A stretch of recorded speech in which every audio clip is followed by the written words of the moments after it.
the Suzy, Moko, and Antonio. M79 would be, I would say, best weapon that he has used in most of the games that he played. 9 elimination, 3,769 in damage. No headshots though, but assist is phenomenal. He's using these characters. Maybe we can make some magic happen. All right, we'll see. Yarowa, Fox, Nate straight in, and Sir Will's down. What a toss by Choco! And delivery time, Shinigami is received, but my goodness, they shouldn't have opened the package. For that, it is our MVP Choco with that Cryo Mine Nero, together with the Moko, Suzy, and Antonio, and an M79 as his best weapon. I think Blue is going to win this fight. It's only one opponent, and even the spams doesn't work that well with the quickness that we have from this guy. But with 3 men strong, Blue gets another Blueya. They were not faced, but now with Gray in here, part of Blue, 6 elimination, 2706 on the damage, 7 assists. He has brought this team that they want to learn before heading on into the grand finals, because if this happens on the grand finals day, it would be disastrous for T-Rex. But happening it now, maybe a blessing. Exactly. I mean, one Blueya that would cost you that championship, but put in. Well, trying to put the effort into getting away. Well, as you know, I mean, there's no question indeed that FAQ would be our MVP, M79 action. And we've seen how well either the grenade or the grenade launcher can do in this fight. So you're a grenader for the team. You have that Nero. So what better way to bring out a team than to take out their potential of getting a glue wall? And if that doesn't work, you just lob all those nades in. 7 elimination, 4,668 on the damage, 2 headshots, and 6 assists coming from FAQ. I mean, this guy was deadly.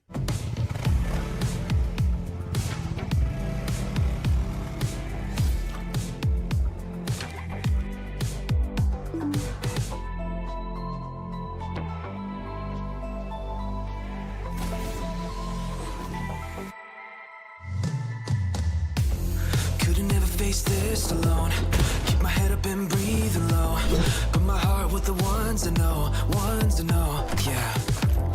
Cause I got the bass turned up loud, and the best that I know around, fire that we can't live without, yeah. I can't lie, I'm burning white, but my oh my need you inside. I feel this time it's on tonight, but wishing I'm not seeing light. And if I'm right, I've seen the signs, seems like there's no more lonely nights, no. Then I guess I know, that I'm feeling the fire. I can see nothing in our way when we're catching on fire. When we're both here taking the day, are you ready for fire? Cause it seems we're on the same flame, and I feel this heat in the space. Then oh, I guess I know that I'm feeling the. My brothers do the right thing, tapping on the floor. I can't lie, I'm burning white, but my oh my need you inside. I feel this time it's on tonight, but wishing I'm not saying lie. And if I'm right, I've seen the signs, seems like there's no more lonely nights, no. Then I guess I know that I'm feeling the fire. When I'm catching on fire. Watch the clouds break apart. Are we going back to the start? Going back to the start, yeah. But I'm feeling the fire up in my heart. Don't you think that we're ready for another part? Cause I know that we're really too far from the start. Cause I know that we're really too far from the start. But I'm feeling the fire up in my heart. Don't you think that we're ready for another part? Cause I know that we're really too far from the start. And I'm feeling the, that I'm feeling the.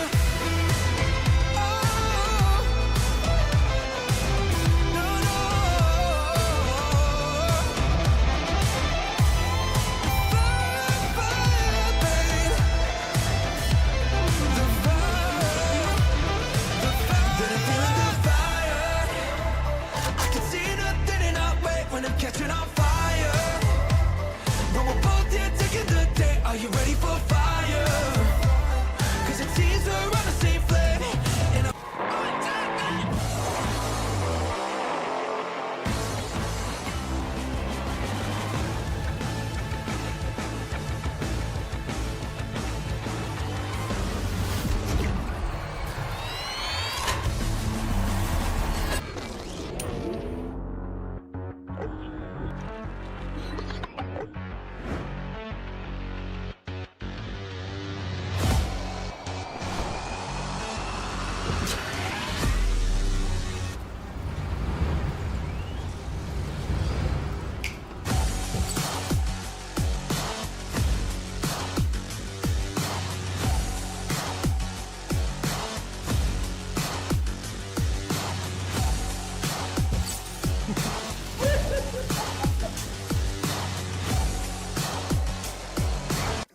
Okay, guys, we did it.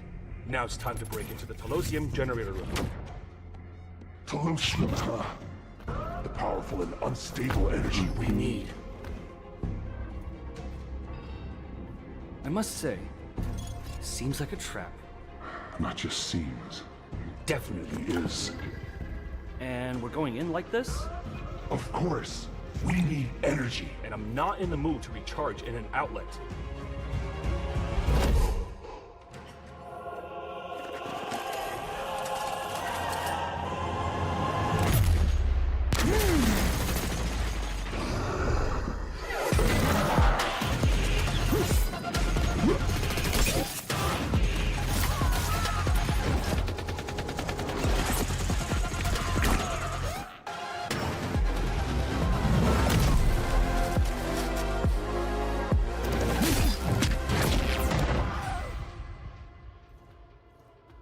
Well done.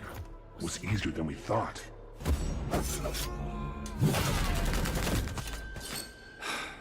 Every time you open your mouth, something bad happens. Ouch. That hurt. Remember, this mouth is ours.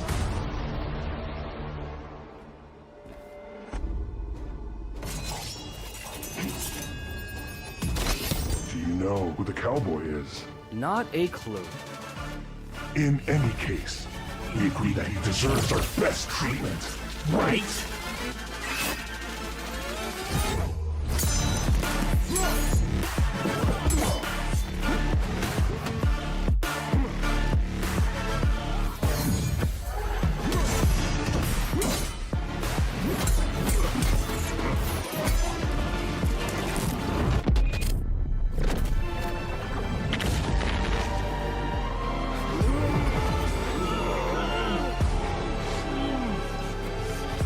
My friend, we'll have to agree. You gave us the best gift of all!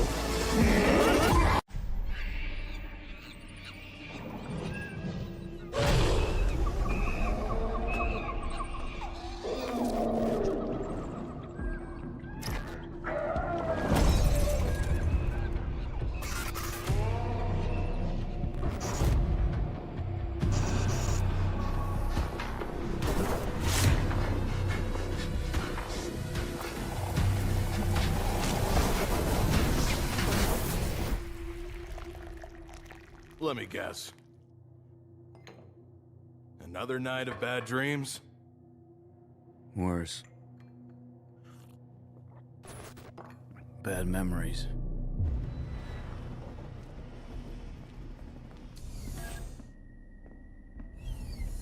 Hey, Steffi, my girl, what can I get you? I'll have the same as he has. Are you alone? Waiting for someone.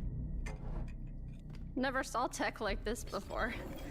It must have been expensive. Let's say I'm still paying for it. My guys are here. Maybe you can tell me more about it later. You're...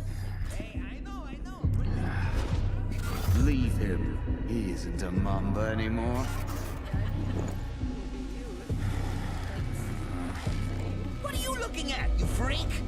Chill out, Alvaro. We're not here for trouble. You know what?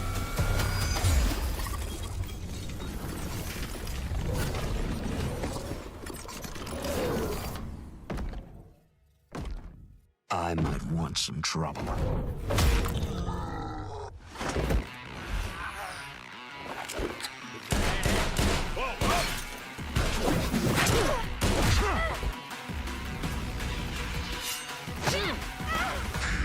Is that all?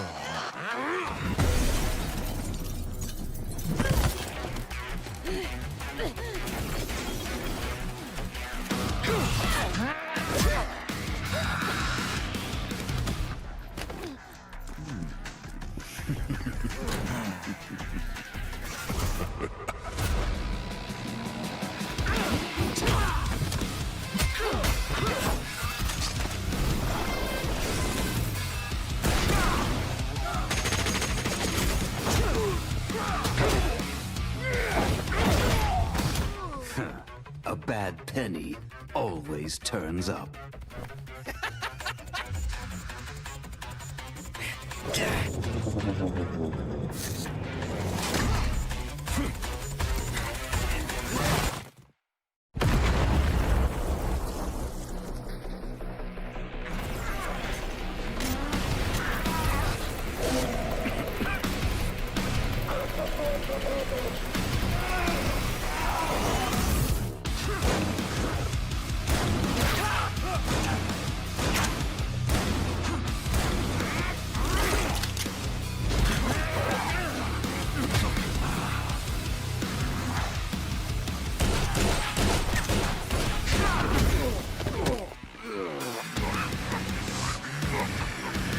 Shrouds have no pockets.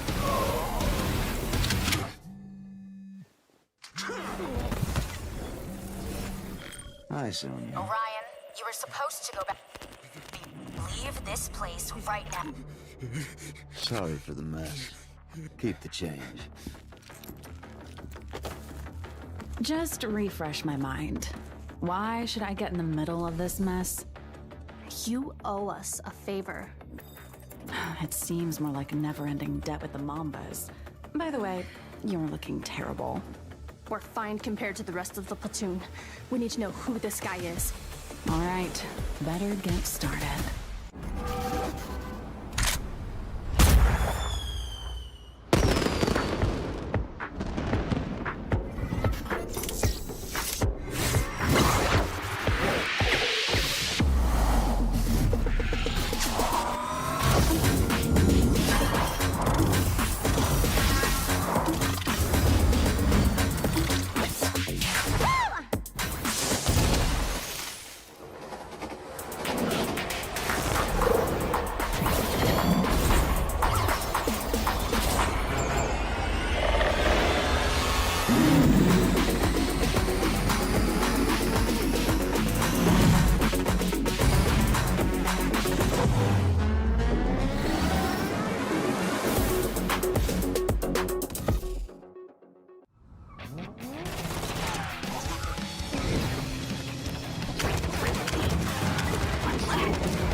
always keep them on the prize. Cause when I take a look over my life, it always go left and never go right.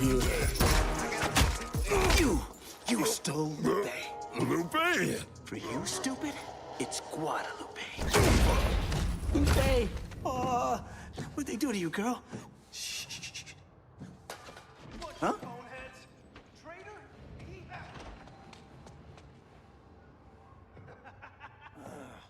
Darn right. And a traitor doesn't deserve such a pretty face. Whatever. Just shut it. Why? You're not enjoying a little tete-a-tete? Who's the pretty face now? Hey, you! You stole Guadalupe! Get a real girlfriend, dumbass! Not a real... screw you! I had to sprint all over town for my deliveries. I'm no thief. I just borrowed your ride for a job!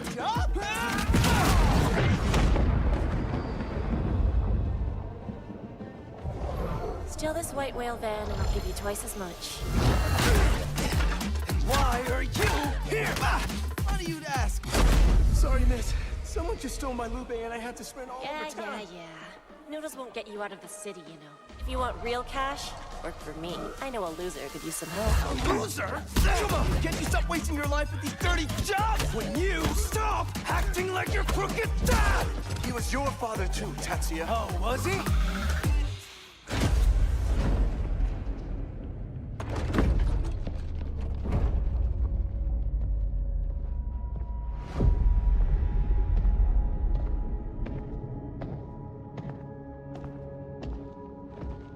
The Garcia brothers. What are you doing here, kiddos? Well, my brother here was about... Shut up, man. Shiro, Tatsuya, you don't have to take your father's path. It's all here. Okay, good job. Send it to HQ. You are at a crime scene, kiddos. I'm afraid I have to detain you. No! It's my fault, Mr. Mark. My bike was stolen, so I... Couldn't you just call us, Shiro? Be smarter than that. Yeah, I'm sorry. So, we're good? Good wouldn't begin to describe the electric atmosphere here for the prison tower grand opening. The building will finally open its doors to the lucky ones. What? I was defending you. Great job, noodle guy. At least we're not involved in that gal's mess anymore. Explosives? Thanks, but no hey! Where's my cargo? Ooh, no fireworks for you. The warder's got it. I came here through the evidence room. Nothing else than an ugly bike. Hey! Lupe is not... What are you saying? If that Moby Dick truck is not here, it's been taken. Moby Dick? Wait, you think that the whales... Have a mole here? Yep. That still doesn't tell us where... The best catering companies are ready to serve delicious food for the most important... Okay. My guys will take it from here. Stay away from that tower, losers. Mwah! Losers. Guess what I'm thinking? Saving the day with your fave bro to clean the Garcia's name and... borrow a swank car from some drunk rich people and scram.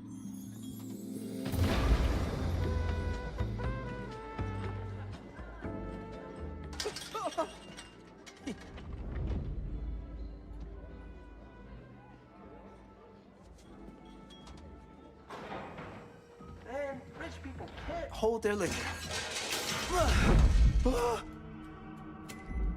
Yeesh. Okay, let's beat it. Beat it? With all these people in the building? That is the idea.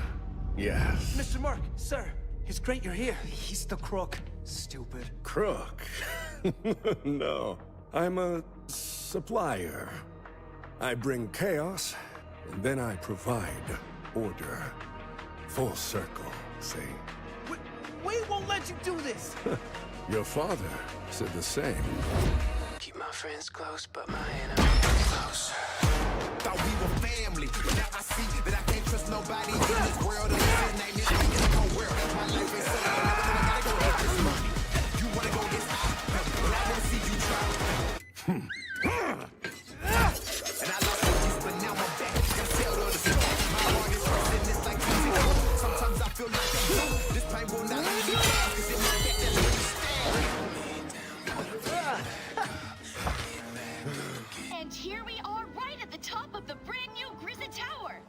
from that glass terrace? What?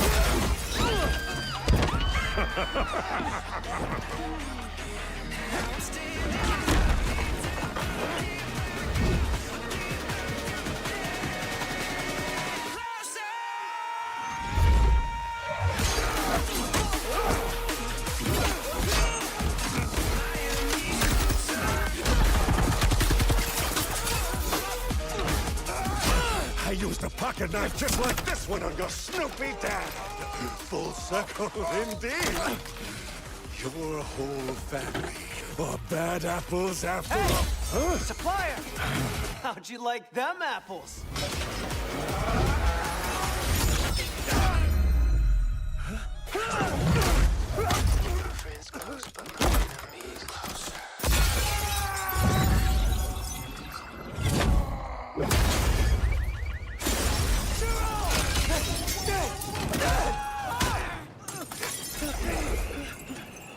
What was... Did you just drop our only evidence? You're welcome.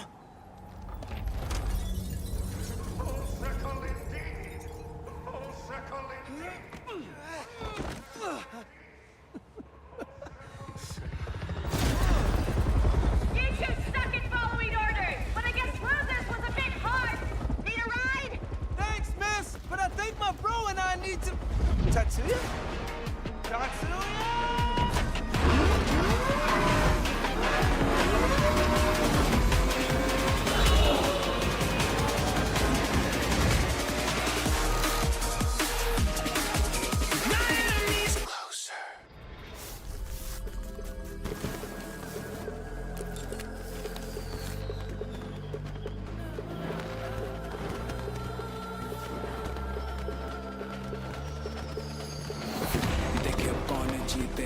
कौन है आगे पीछे हम तो हार से सीख के खेल में बन गए चीते आसमां में उड़ गए दुश्मन रह गए नीचे बुरे के साथ चले तो मिलते फिर बुरे नतीजे अरे गिर कर रहे हैं सीज फायर मत्थे पे देंगे शॉट फायर कैलिबर खाली दे एडमायर खाली बिली बैठे नहीं बनते ने लड़के होते इंस्पायर चेक कर डेट तेरा निकलेगा एक्सपायर चिल करे गैंग रूल करे पूरा एम्पायर डेडिकेट रहा तभी levitate in this game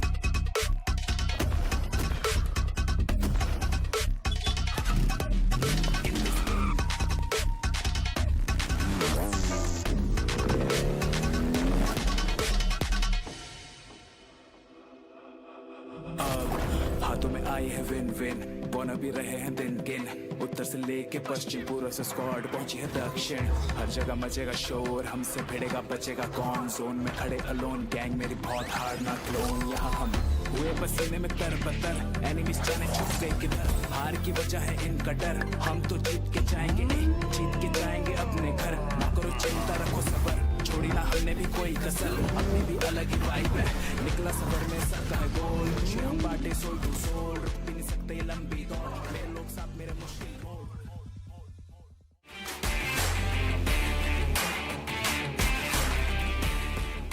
Mi nombre es Fui, soy del equipo Team Rey. Estamos listos este fin de semana, todo en la Free Fire USA Championship Grand Final. Damn. Putting in so much of hurt in their opponent. And it looks like T-Rex will be able to annihilate 5 stars. Yeah, I mean, they smell what T-Rex has been cooking. Red Eagles, but a pickup has been done already. Oh, yeah, through the window. Thank God it's not through the walls. They do scan out the area. They know there is somebody there, and they want to take the fight straight to them. Put it. What a drop shot! AC-80 to the head. They didn't stand a chance. Time to pull out Steffi as well. But Tabris with the sight going in for the slice and will get punished. Tabris. E7 Empire being gunned down from all sides. T-Rex for the booyah. T-Rex will prove to everyone that they are the most dominant, most capable players, most capable squad in the competition. Your reigning, defending champions.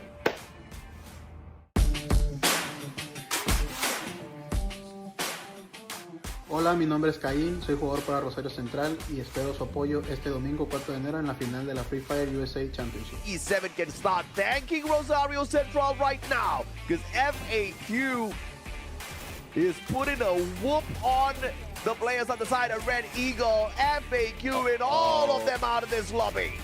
Very well calculated booyah. Rosario Central, like you said, right back in it, have risen into the top 12, securing now their first booyah in the knockout stage. So, oh no, Ray gets clipped first.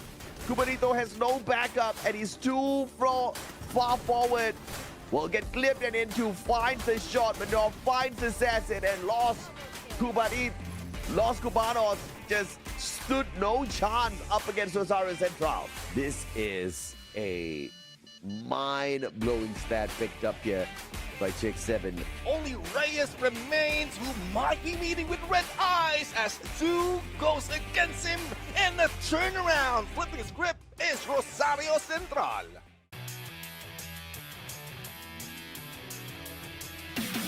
Hola, ¿qué tal? Mi nombre es Calvin. En el juego me llamo Kakaroto. Soy el IGL capitán de novatos y lo espero este domingo 4 de enero en la final de la USA Champions Winter. He can position himself, but hopefully he doesn't overextend, similar to what we've seen earlier. And Suzy Sports will be taken down by Novados, thanks to Kakaroto, who's almost in his 10th elimination already. My goodness. Our MVP, it's not Oscar, it is Kakaroto. You gotta love it. Yeah, I mean, definitely love how he's making this work. Sniper versus sniper here in the final battle of Bermuda. And the sniper cheated. He used a grenade launcher, all right? And what a brilliant victory here by Novatos, who were challenged so many times in this game. And they pick up their second booyah of the knockout stage. They might be caught off guard. Here comes the jump. GG. Novados right now, especially with that time Turner saved the team. Novatos just jumped right above X-King and took the fight straight to Red Eagles. And Exato's still alive. Red King doesn't need to do anything at all. He just needs to play his timing perfectly here. Kakaroto with the M79 finds Habichuela as well. And Red Eye's about to tank a massive blow here by Novatos. 20 eliminations already circling around. Buscaminero just tagging up those glue walls. Turns around. And even XBs could not get through him. Kakaroto again strikes with the grenade launcher.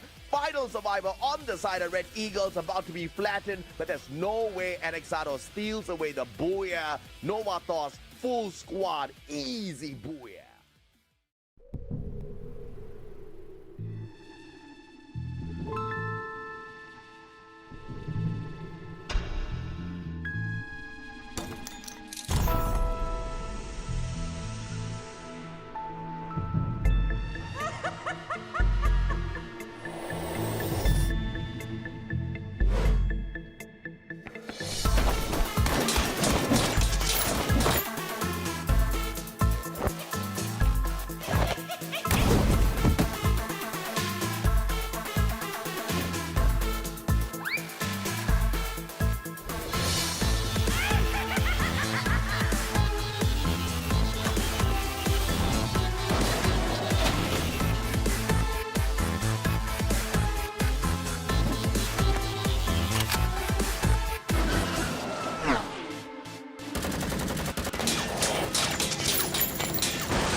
Ladies and gentlemen, welcome to the show. This is a Free Fire USA Championship 2025 Winter Edition. Happy New Year to all, and today, everything is on the line. This Grand Finals, 1 day, up to 8 matches, and every drop matters. Every rotation, every clutch that is needed by the team to grab that championship is what they need. And let's see who's grabbing that story this time around. I am Neptune the Gentleman Garcia, joined by my brother, Musashi AJ. We'll be your casters all throughout this Grand Finals.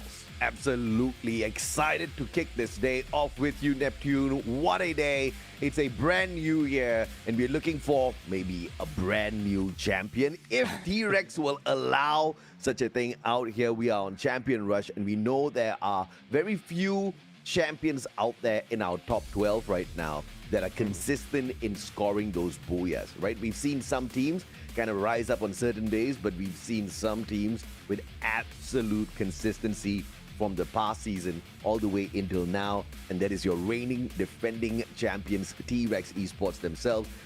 Do we expect them to go all out today? Absolutely. Do we expect a lot of teams to go all out today? Absolutely. It's a whole other level if you compare it with the past season, nephew. Yeah, exactly. And from what we've seen in group stages, I guess this is where some of the teams are going to bring back what they have shown, especially Zeus Esports. We know how well they did in group stages. They slow down a little bit on the knockout stage, but I guess I know what they're going for. They want to pull off that surprise into grand finals, and let's see if that's something they can do right here, because a lot is on the line. Not only championship, but also the prizes that teams are going to get all throughout once they step into the grand finals. Yeah, man. I mean, I think this is a situation where you got to put your pedal to the metal and just not take it off throughout the whole day, no matter what, right? There's no room for errors as you are speeding through each and every single map. And if you're lucky, you get to keep it as a very succinct day, right? We've never seen that happen yet, though. Many people thought that, okay, Champion Rush would be the situation where you're going to have a ton of matches out there, and some teams are going to be able to speed run through it, but we haven't seen that yet. Maybe today is that day, because everybody's eyeing, like you said, for the top prize, $10,000 for the champion, but everybody gets to walk away with something now that they've managed to get into the grand finals, nephew. Exactly. I mean, every team that has participated here from the group stage up until knockout stage is aiming for this. At least if you get into grand finals, you at least have $1,000. But I don't think they would. That would be enough for them. They would want to move up. They can leave the other teams who have been sleeping or still be sleeping this new year and leave it at that, and they might be the ones and the champion getting that $10,000. We'll have to see though. We'll have to see, because there's a lot of storyline that has been built from the two stages that we have before the grand finals, and this is just a final chapter of our show. Final chapter of the FFUSA Championship Winter Edition. Absolutely. And of course, if you guys have not gotten yourselves updated in a long time, you hit the booyah, you walk away with 12 placement points, 9 points for that second place, you minus off 1 point for each consecutive position you take on the overall leaderboard. 11th and 12th gets you nothing in terms of placement points, but you do get 1 point per elimination, and that's exactly what FFUSC is made of, all right? Massive eliminations in each and every single one of our games that we saw through the group stages. But of course, at the grand finals, I'm kind of expecting the same, but I don't know if I'm going to be blessed with it, Neptune, because we've seen it already when there's so many Titans in one lobby. It gets a little bit difficult for the Predators. And I mean, when everybody's a Predator, right? It's a slugfest out there, my friend. Exactly. When there's a lot of Titans, the opportunity to get elimination tightens as well. Yeah. So absolutely. let's see if that's something that they can do right now. As we step into grand finals, this is Champion Rush, and for those teams who has hustled so much, they will need to hustle a little bit more. First 3 games, they can reach that 80 points, and once that is achieved, they will activate that Champion Rush condition. If they will get the booyah in the next game, then they will be our champions for this season. But if not, it can go all the way through 8 matches, and then we go to the standing if no one gets that that Champion Rush activated with that booyah. And we talk about this in group stage, knockout stage, how important the booyah is. Yeah, absolutely, man. And you know, for some of you guys who are feeling very intimidated right now, looking at your screens because there's a lot of information to digest, let's keep this simple. The teams need to race to get to 80 points. Once you get to 80 points, that's condition number 1 met, where you activate Champion Rush. And then after you get to 80 points, you need to get a booyah. So if multiple teams get to 80 points at the same time, they are all in a mad dash to get a booyah for themselves. But we've seen situations where a team gets to 80 points and then just can't close the day out, Neptune. I mean, that's the worst way to end your grand finals, but it's the best way to end your grand finals for some of the other teams who might not be able to dominate all the way at the top. This is now not about the just purely the eliminations anymore. We have brought the booyah back into the spotlight. If you do not hit your booyah at the right times, you are going to pay a big, big price. I mean, before getting to the 80 points, you can ignore it. But after you activate the champion rush condition, you really got to focus on it. And of course, by the way, it's not like this goes on till infinity. We only have a maximum of 8 games. So if nobody achieves that within the 8 games, at the end of the 8 games, we'll look at who has the most number of points at the overall leaderboard. Team lineup. This is where things get a little bit more exciting. We've got the top 12. And I want to point out very quickly, ladies and gentlemen, boys and girls, E7 Empire was not supposed to be here with us, but due to an unfortunate circumstance, Team 5 Stars had to be disqualified from the competition, and E7 Empire gets another life. You got to love this. If something happens out there and E7, has a fire under their bums today, you might just see them walk away as champions now. And we've seen that in knockout stage. And the final day, we are catching them, just catching up the points, getting all those points, just to make sure that they get close to the 12th spot. Unfortunately, they didn't make it, but due to technicality, they are here. So if there's something that we manifested, they manifested, whoever manifested this, they are here to rock it. And let's see, though, they might be the ones who disappoint the other teams who, like fans out there, has been eyeing to grab that championship. So it's still a story they can build for themselves. E7 is a team that we expect to bring fire in Free Fire right now. Yeah, absolutely, man. And of course, at the end of our knockout stage, the team that was at the very top, it is T-Rex, 294 points strong. They are not just the kings of the knockout stage, they were also the kings of the previous season. They are your reigning defending champions, looking to make sure they wipe everybody off of the leaderboard very quickly because they understand the threat. They understand that even if you are Red Eagle Ace down at the very bottom, qualifying into the grand finals, you are still a threat. I'm waiting for XP's Habituela, Benedict, as well as Reyes to wake up today here in the grand finals. Just this one day, just a few matches, Neptune. If you are on your best, you can walk away with 10K solid, man. Well, that's one thing. I mean, Red Eagle has shown so much, but we also have seen Novatos as well as Fox Gaming, the aggression coming from these teams. I mean, Mavi with that sniper would be a threat for some of the teams who are unsuspecting, especially in final circles. We've seen that happen. A potential clutch, but it's just unfortunate that he is left alone. So he can work with the team on a rotation, just sticking together. We've seen how player JK has done it for T-Rex. If Mavi adapts that for Novatos, he might be able to lead the team, if not join the team, in grabbing that champion rush condition, as well as grabbing that booyah towards the end to be the champions. But let's see, a lot of threats will be in here. Tambris, we know how booyah takers Tambris is. They've beaten some teams, especially in the knockout stage or if not the group stages, a number of booyahs they can get. And Fox Gaming, the aggression from this team, I mean, they are the hunters. So let's see if they can hunt some dinosaurs out there. Yeah, we also have to talk about the third place Curse Squad, Rosario Central, both in the group stage and the knockout stage. In the third spot, maybe here in the grand finals, they can get to that number 1 spot. But of course, number 1 spot means nothing if you can't score that booyah at that right timing, right? This is the match schedule. We've got a potential 8-gamer today. If it goes the distance, this will be the sequence of maps that we will have to go through in order to get there. But like Neptune and I have already said again and again, this could end as early as 3 games, looking at the fact that FFUSC is just built different. Exactly. I mean, there's a lot of teams that can get 40 points, and you can do it in 2 matches, 2 games, and you've achieved champion rush condition. If you get that booyah, then it's done. I mean, our day will be short, teams' day will be shorter, and I don't know, because we have been, for all tournaments that we've jumped in and watched Champion Rush, we have been counting on how long the teams will be able to grab that championship in this condition. The lowest, if I'm not mistaken, was 7th, and it happened in the global final. So this might be a record-breaking run for teams in FFUSC Winter. That's actually a fantastic assessment, Neptune. You are absolutely right. The fastest we have had Champion Rush conclude so far, 7 games. This could end purgatory, but yeah, again, this is FFUSC. And you know what? There's one team that has eluded our conversation so far, and that is Zeus Esports.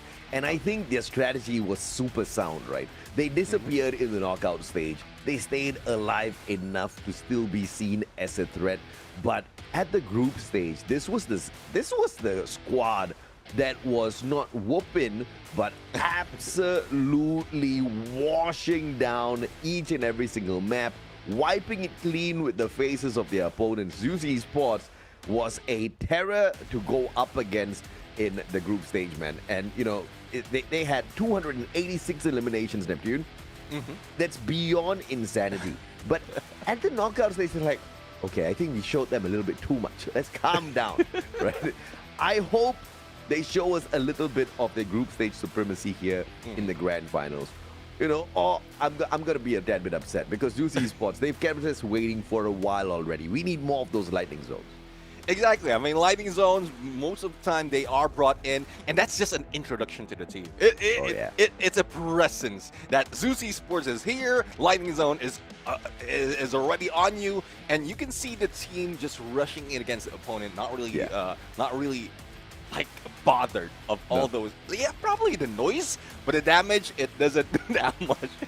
You know, when Zeus Esports appears on the screen, right, in my head at that moment that lightning zone appears, AC/DC Thunderstruck is just running in my head as I watch that match. These guys are electric for sure. Very exciting to see, Neptune. But you know, another team that was very exciting to see as well, Tambris. Time and time again, they have proven that they are capable of picking up these booyahs. Today might be a day where they step it up, because in the knockout stage, Tambris was the one with the most number of booyahs. Yeah, exactly. I mean, that's the winning condition for the teams right here. They just are finding out how can they rotate towards the final circle, grab that booyah, and it doesn't matter. Like, if you are already achieving that champion rush condition, that 80 points, doesn't matter if you get the elimination or not. As long as you grab that booyah, then you will be declared the champion. And that's what Tambris has been trying to do. And they were in rotation in terms of grouping with some of the top dogs that we just mentioned. And that's tough.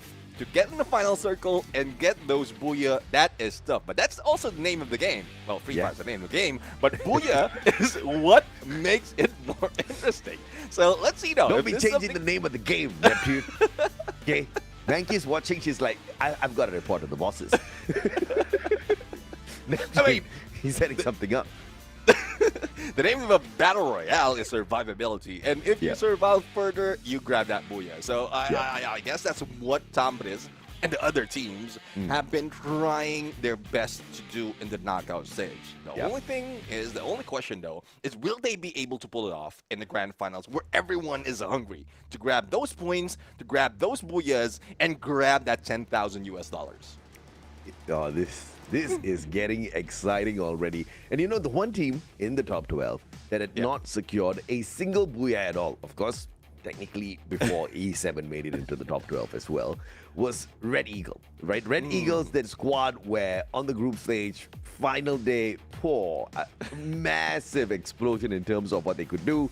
Knockout stage, just like Zeus Esports, they kind of went back to sleep, but they did enough, just enough to survive. But they were way too close to the bottom, Neptune. I was getting a little worried.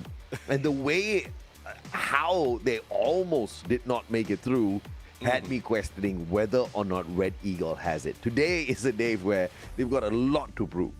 Yeah, exactly. I mean, not so much of points in the early parts of the group stage, but they just went in threshold. Same goes for knockout stage. So let's see. Let's see if this is the time that Red Eagles would really soar and probably target a lot more in this fight, as we jump in to the OG map, the green grass of Bermuda, for our game number 1 in the grand finals. A lot of teams are familiar with this map, and hopefully they're not too familiar. They're not over familiar that it would slow down the pace of the game, because we want to see some action and some chaos.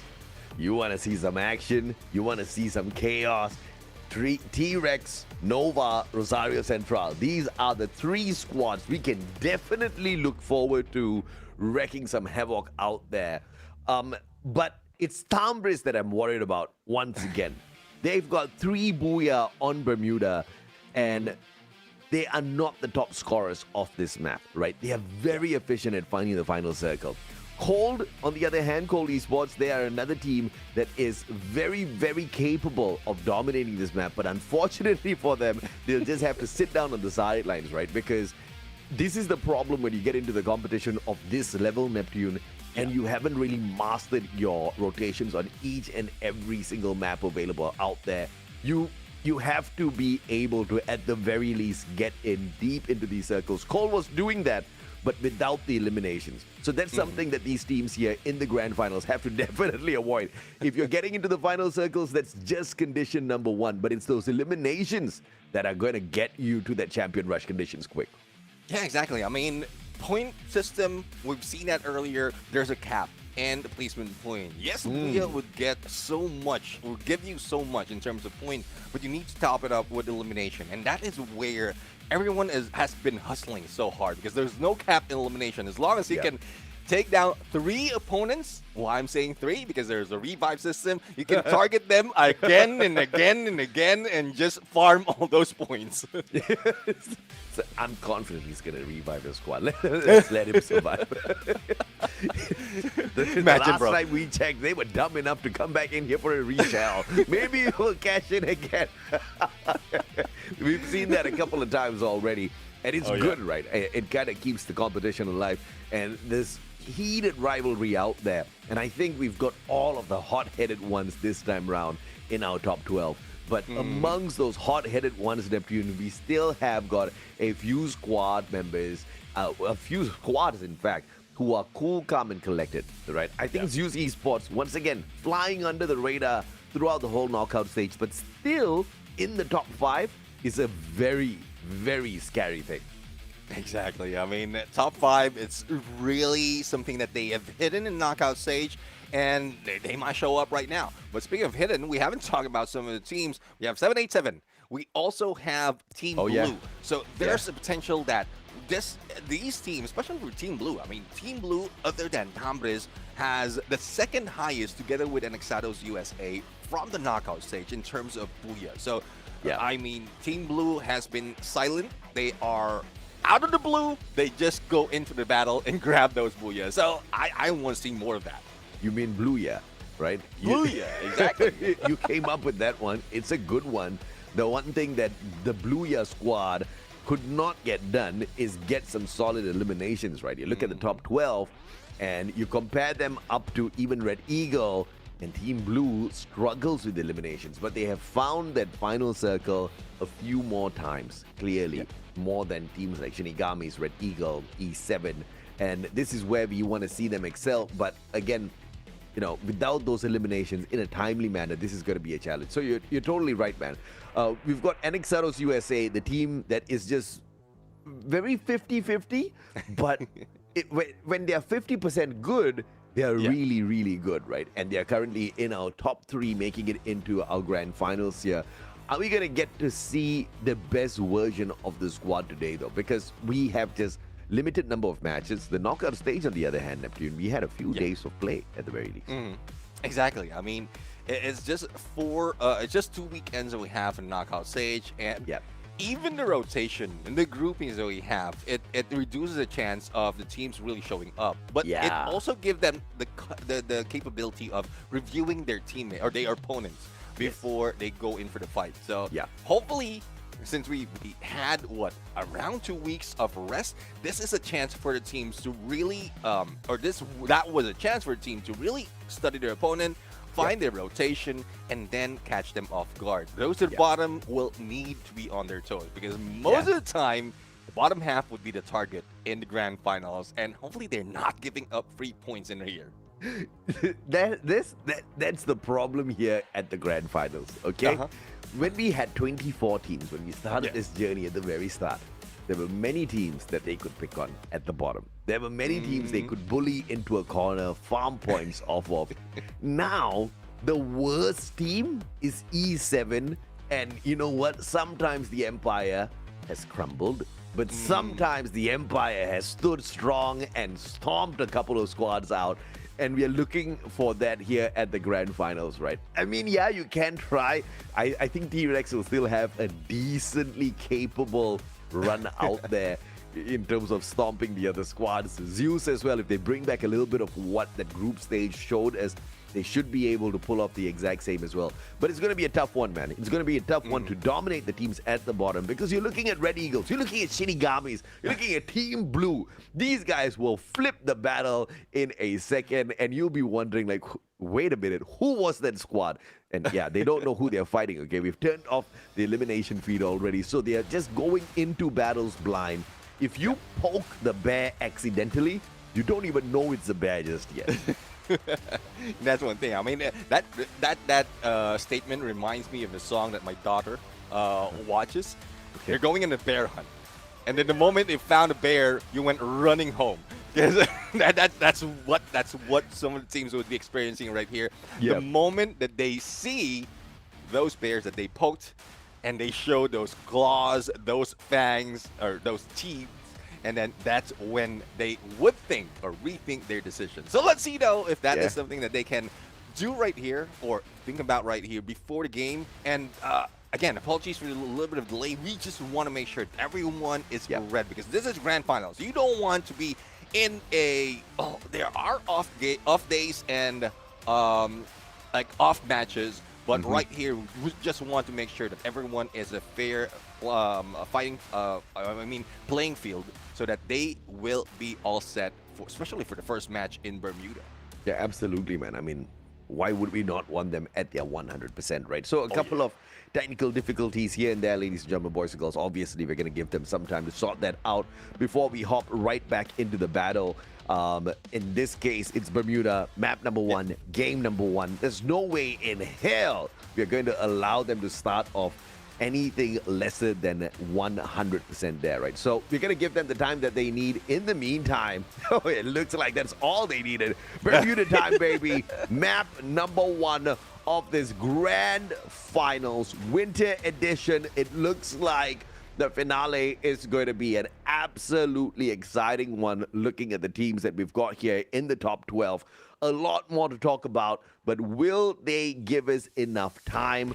Will they give us enough gold out there, Neptune? I want to see the awakening of Zeus Esports, the dominance of T-Rex, and the rising of Red Eagle from down there at the bottom. So many things to look forward to.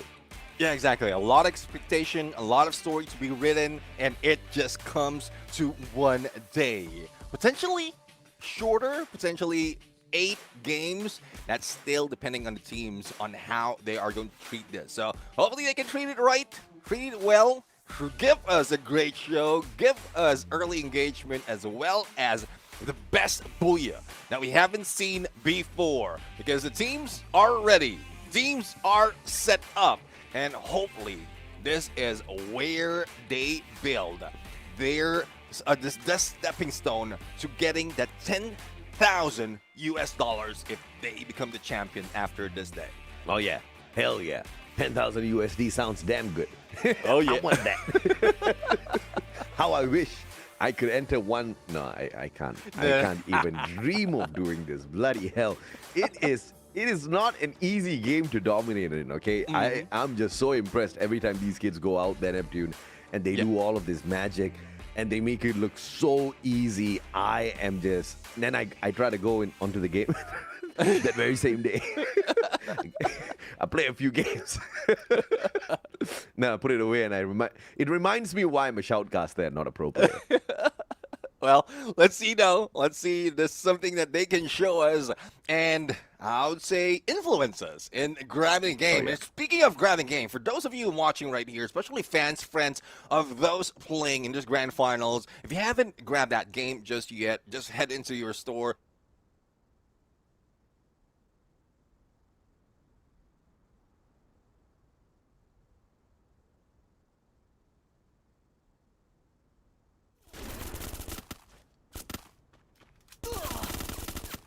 First blood. First point. Yeah, we're gonna paint the town purple very early on with the clash of red and blue. You know, yesterday I went for my wife's friend's wedding. All right. Okay. One of her colleagues, and then and they're much older than us. Much older. I hope they don't watch this broadcast. Than us? Than us, bro? Than us, right? Okay, all right. Okay. Wait, maybe Maybe not me. maybe not you. Maybe somewhere as old as you. Right? So I'm having this chat with him, and he asked me what I do for a living, and I explain. And he's like, Free Fire? And he takes out his phone immediately. And we're at this wedding, okay? It's a reception. The speech on the stage, all right? The bride's father. Beautiful speech. This man is in that the very first training lobby that they have to Right. He's figuring out Free Fire, and he's looking at me. He's like, "This is a really nice game." I didn't know I could play shooters like this on my mobile phone. I said, "Yeah, now you do, man." I mean, there was one point of time where you pick up Free Fire and you're thinking, okay, I'll play one game. These days, I'm telling myself, okay, maximum 3 games, not more than that. But I like the fact that this Grand Finals, Neptune, has started off very, very slow. Nobody is taking that one wrong move. As Wedge X will find David 444. Back and forth we go between the two squads. Novatos, easy pickup for them. In the meantime, King found as well on the side of blue. And Zeus, as they try to back away, Kakaroto dropped. John B on fire with the double. But Polo's there just to put a stop to him. Wasan will get caught out as well. Riptide Rhythm from afar. But the time turners are switched on. John B right back in here. And Zeus cleans up house. Novatos. Yeah, you see, they poked the bear. They didn't know it was a bear. They didn't know it was a bear, and Zeus just brought down the lightning on them. Well, not the lightning zone, but the lightning of the firepower that they have. But the battle of red and blue is not yet over. Reyes right here going against 3, and this Kazi connection would make Allen a little bit difficult to bring down, and Reyes would be taken out. Good thing that no one is from the teams that we have in here has been eliminated just yet, but we've seen a lot of points being gathered, and blue is one of those teams who are taking our tip of taking eliminating 3 and then bringing them back to get more. 7 elimination already in the first few minutes of this game, and we can see the rotation. No one's letting up. Some of the teams are still dropping in the same spot where they were, especially if there are engagements involved. Yeah, Team Blue showing us that they can count 1, 2, 3. Using their skills really well. John B again. Bloody hell, I do not want to be anyone that comes across this guy. M590 to the face, tosses in that plushie first. That narrow stops his opponents from bringing up those glue walls, and he runs at them with that M590. And his movements, Neptune, are ridiculously quick. There's just no stopping that. Brian, though, desperately trying to keep his buddy up on his feet. But he himself gets knocked down. Zeus spotting out. And Exados. Faker out in the open. One more shot. Plushie tossed the way of Zeus. No more glue walls up on top of this assault bunker. Chino King and Palmer. Palmer can put in the damage here with the M79. I'm seeing the isolation being done by Zeus Esports, but David and Pablo has been taken down. Anexad has a chance to go in for a fight. Zeus Esports eliminated first, and that is by Anexados and Shinigamis. Now, these two teams will be pulled in, and Zeus Esports, a team that we are expecting to do a lot more, has been taken out early. And you saw that play, man. Plushie on that narrow cryo mine, stopping the glue walls on that weapons arsenal. Zeus had no defense whatsoever, split up on the battlefield, baited out, and the finisher with the M79. Anixados picks up a big 3-pointer off of Zeus. And with 9 eliminations, they are the first team to go out. No placement points for Zeus at all. But damn, what a decent average match for the squad eliminated early. And that's one thing, though. They managed to take out what Anexados plushies, but if I'm not mistaken, they pull off a misclick on their own because it hit the top of that assault, weapons arsenal, and they have their own plushie on them. So they denied themselves in Oh pulling my up lord. those glue walls. And that's one thing. That's a risk when you use that Nero. Because you might also deny yourself in getting those glue walls up. So that might be the failure of the plan for Zeus Esports. And you can also take out your own plushie. So that could have been done a little bit early. When shots coming from Shinigamis has landed, then they could have defended themselves. See, you speak like a man who has done that. Yeah, I failed so much in that Nero because I use it so much in Flash Squad, wherein I is left in the corner. What? Chino And King, still out. dirty, beautiful play with the time turner. AC80 and the M590. Holy hell. Chino King, truly the king, finally dropped. But Anexado's just a different kind of beast here in the grand finals. Palmer says, Chino King, you deserve a instant revive. And wowee! What a phenomenal AC80 M590 chrono time turner combination perfection out of Anexados' Chino King. We want more of that here at the Grand Finals, Neptune. Exactly, and you know what's difficult about that situation was he was proning. He was proning, he was pulling off, I don't know if it's a surprise or whatever, but he was on prone, and the moment that the opponent was on him, he just managed to shoot back. But speaking of shooting back, there's no shooting back for side of E7, as player JK has a couple of players on his sides, but nowhere to go, because the next phase of the circle will be closing in. But back to Shinigami's and Anexado's battle's not yet over! And there goes the shot coming from both Faker and Chino King. And this might be it for Shinigami's. They will be dealt with. A different card in the backstab. Up close and personal. There goes Chino King with elimination and Anexados with 7. How could Anexados be the team that eliminated Zeus, be the team that has gotten us so excited so far, but only have 7 eliminations? This lobby is just on a different level today. So much excitement and only 2 teams eliminated so far. And now, 787 in a little bit of an advantage, but they've got Northos running straight at them. A very strong squad. Great glue walls by 787, just keeping Northos outside. Polo's Mag 7 not going to find those connections just yet. And thankfully, no grenades, but already that Steffi being pulled. Just wanting to make sure they get protected. Narrow thrown out as well. That cryo mine will force everybody back into the defense. And Cabo picks up a double. And the MP5 just striking hard. And 787 defends their graveyard site with total perfection.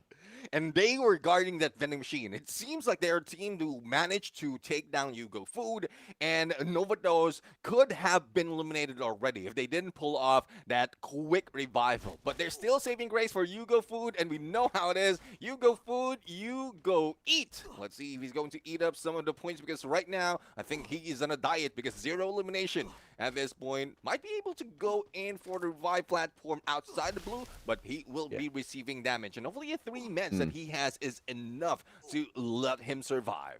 I mean, it was a brilliant play by 787. First of all, popping that Steffi, the painted refuge, protecting them from the grenades that Novatos wanted to toss into their compound.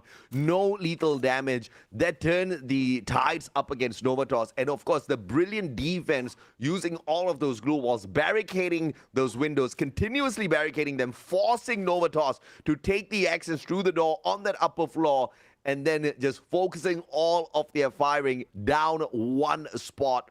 Novatos had no chance to get out of there. But of course, thankfully, one final survivor brings the full squad right back in here. Hugo Food with a big play for the squad.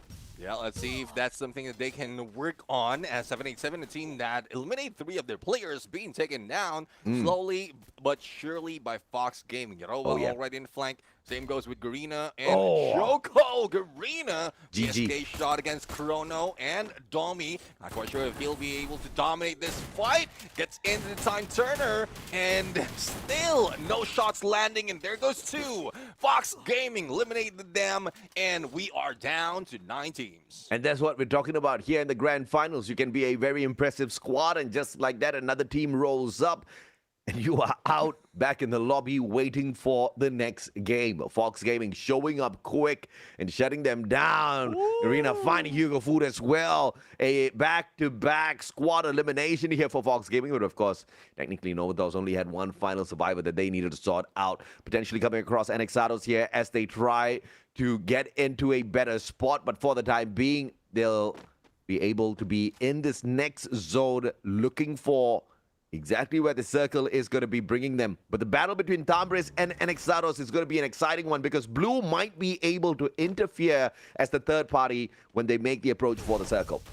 Let's see, switching on this side, we have E7 and Red Eagles, a battle of 11 and 12 from the knockout stage. And Red Eagles, unfortunately, despite of their pressure onto Blue, they didn't get any points from that. This might be the first time that they will be getting all those numbers up. And Jeff right now, well, Riptide Rhythm, but no takedown just yet. He managed to get into the compound, but is that enough? Because the third to fourth phase of the circle would hurt, and if he is going solo, he might be in trouble. But Red Eagles just prompted to move in, but they will be meeting up with Rosario Central. Yeah, the Riptide Rhythm is just not as strong as they used to be. They don't hit the same anymore. But Rosario Central hitting just the same, just like how we know they can. FAQ boosted up by Kane. Everybody else taking shot after shot. King Fan as well. Blue steals that away. The third party that we talked about. And Blue just making sure Red Eagles run here is a tad bit difficult. The rotation is perfect. Habituela with the reposition, gonna get caught out by N2, and Rosario Central personally makes sure that the Red Eagle squad gets no further. They won't be able to step in any further. But let's see, though, if the same goes with Anexados. E7 Empire being eliminated, and somebody's just guarding this spot. Anexados moving on the other side of Big Masakti Strip, and they might be able to go in for elimination. Unfortunately, Fox Gaming is already in the ground, and there's a little no chance that they can survive. They might be the next team to be taken out with only 2 survivors left. And now T-Rex finally waking up in the battle, showing us, hey, you forgot to talk about one squad right beside Anexados. This is going to be deadly. Tambris on the opposite end. Anexados in a little bit of a pickle alongside Fox Gaming. Fox looking for an opportunity. Anexados staying hidden. Lightning zone called upon, and they waited out. Not a lot of damage off of that lightning zone. Yeah, not so much. They didn't get out so much out of that, but Anexados can be the next target. They are just reeling them in, pulling them into next phase of circle, knowing that anyone staying outside can be a potential target or probably a third party against them. So this is what T-Rex is doing right now. But it seems like Anexados has unlimited launch pad because they have been jumping from one place to the other, still has a full squad. Yeah, Anexados, I mean, a dirty trick, just getting into the vending machine, pulling in a quick revival, and also the advantage of flanking from behind of T-Rex, who were making it into the next circle. They get caught out from the back, and Anexados will mow them down. What a play so far. 12 eliminations, lightning zone called upon, and now so far away from the next zone. Anexados in a lot of trouble. Anexados, a team that eliminated Zeus Esports, now T-Rex. The checklist, the hit list is continuing on, and the next target would be Rosario Central. But before they deal with that, they would need to move into next phase of the circle because Rosario Central and Tambris is already guarding it. But here comes Tambris from behind, and FAQ has information that they will be coming in from that side. So that would give an opening for Anexados. So go in for the flank, probably backstab Tambris, and then go in for a team versus team against Rosario Central. Does the third place curse continue to follow Rosario Central even into the first game of this grand finals? Can they survive long enough? And Anexados just a little bit distracted, but there's just no telling exactly when they'll focus fire onto that left-hand side, catching out the players of Rosario Central. But Anexados, for the time being, focusing in onto Tambris. Beautiful knock coming on through, and Rosario Central helping them out as well. No way for Tambris to survive this one. Little no chance. Only 2 players left, but Anexados Also feeling the wrath a little bit of response coming from Tritex, and it's just a back and forth. This gives an opportunity for Rosario Central to go home with this booyah, and all they have to do is just step into the fray and stop Anexado's son going through. But Jix is not slowing down, putting so much of pressure. Now we have that Gino King down. Palmer remains, and Rosario Central, no more third place curse. They grab that booyah.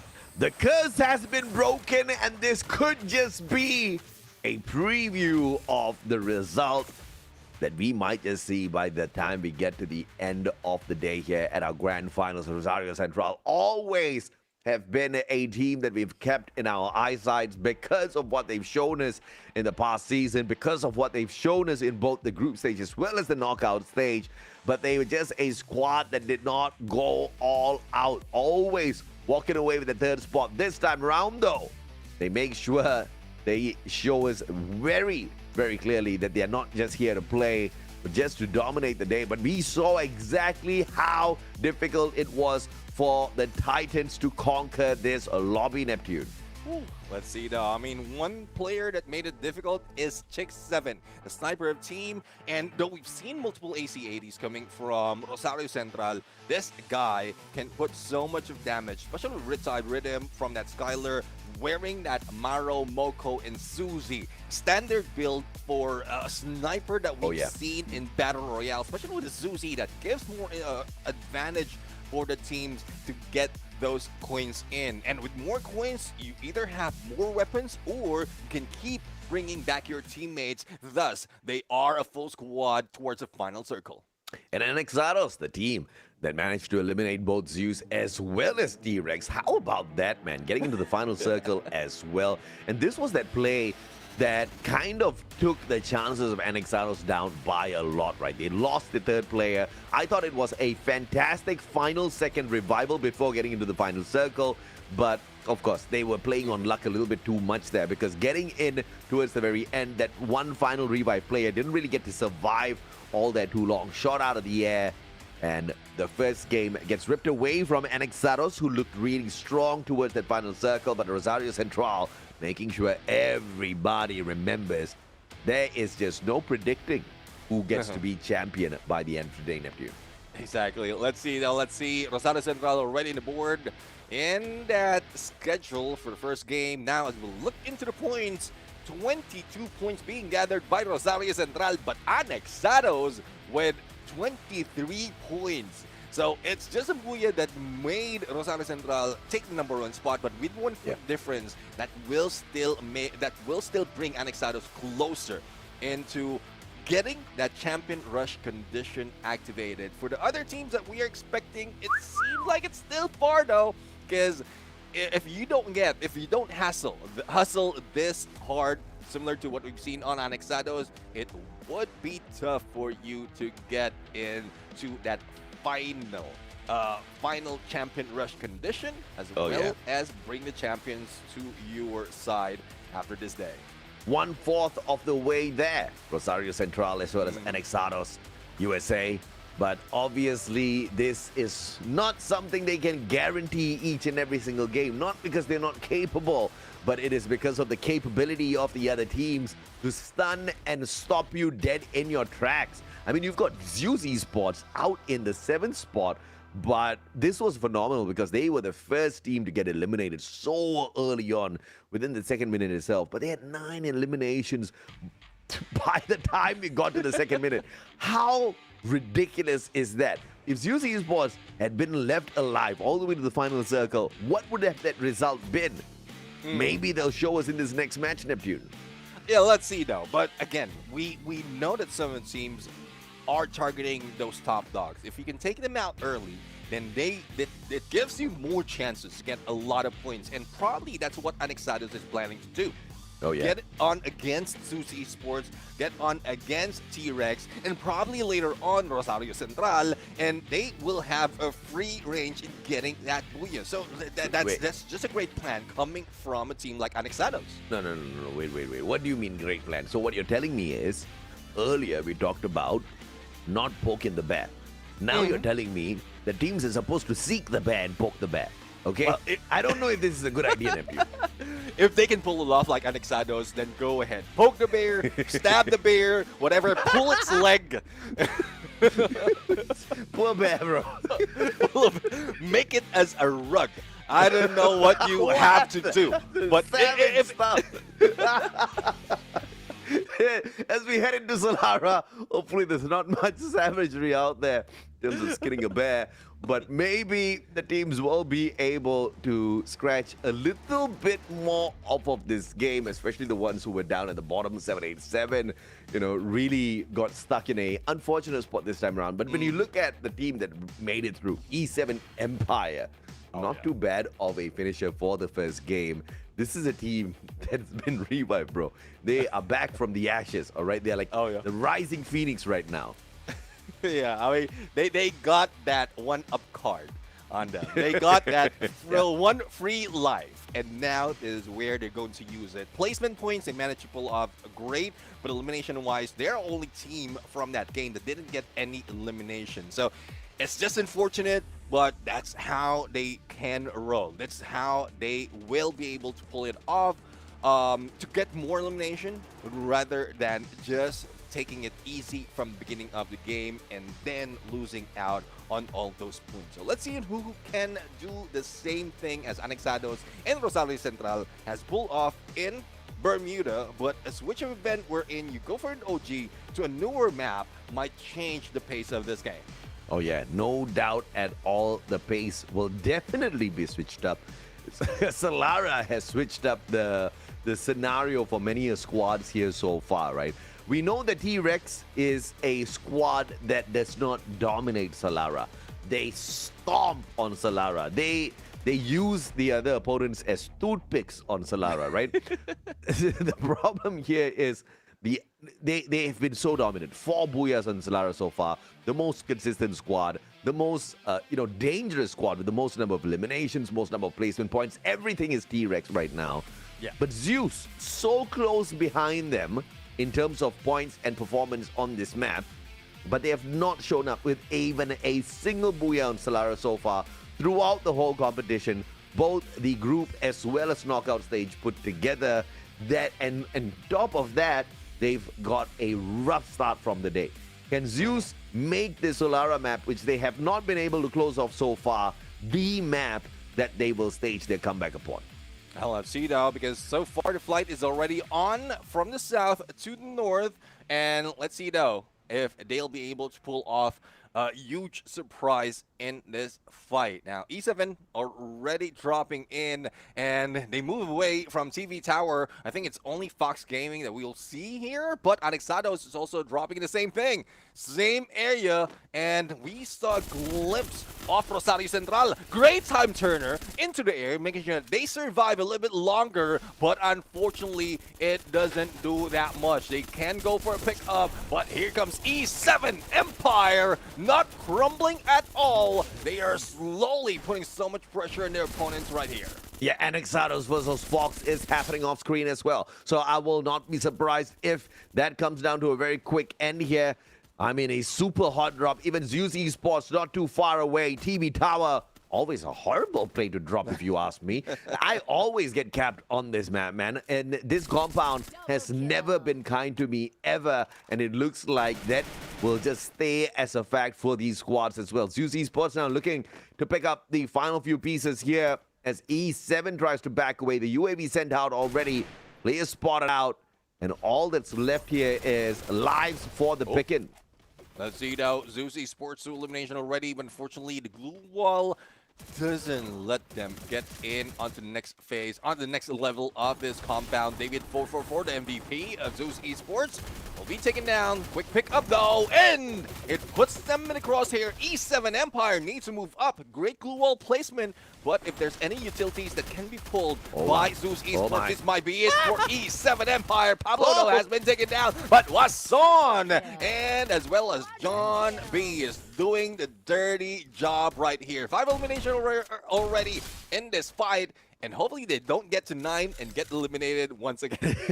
Well, you make that 6. A super aggressive start yet again for Zeus Esports. Like you said, 9 eliminations earlier on, but by the second minute, they were out for the count already, so I'm not going to get excited just yet, Zeus Esports.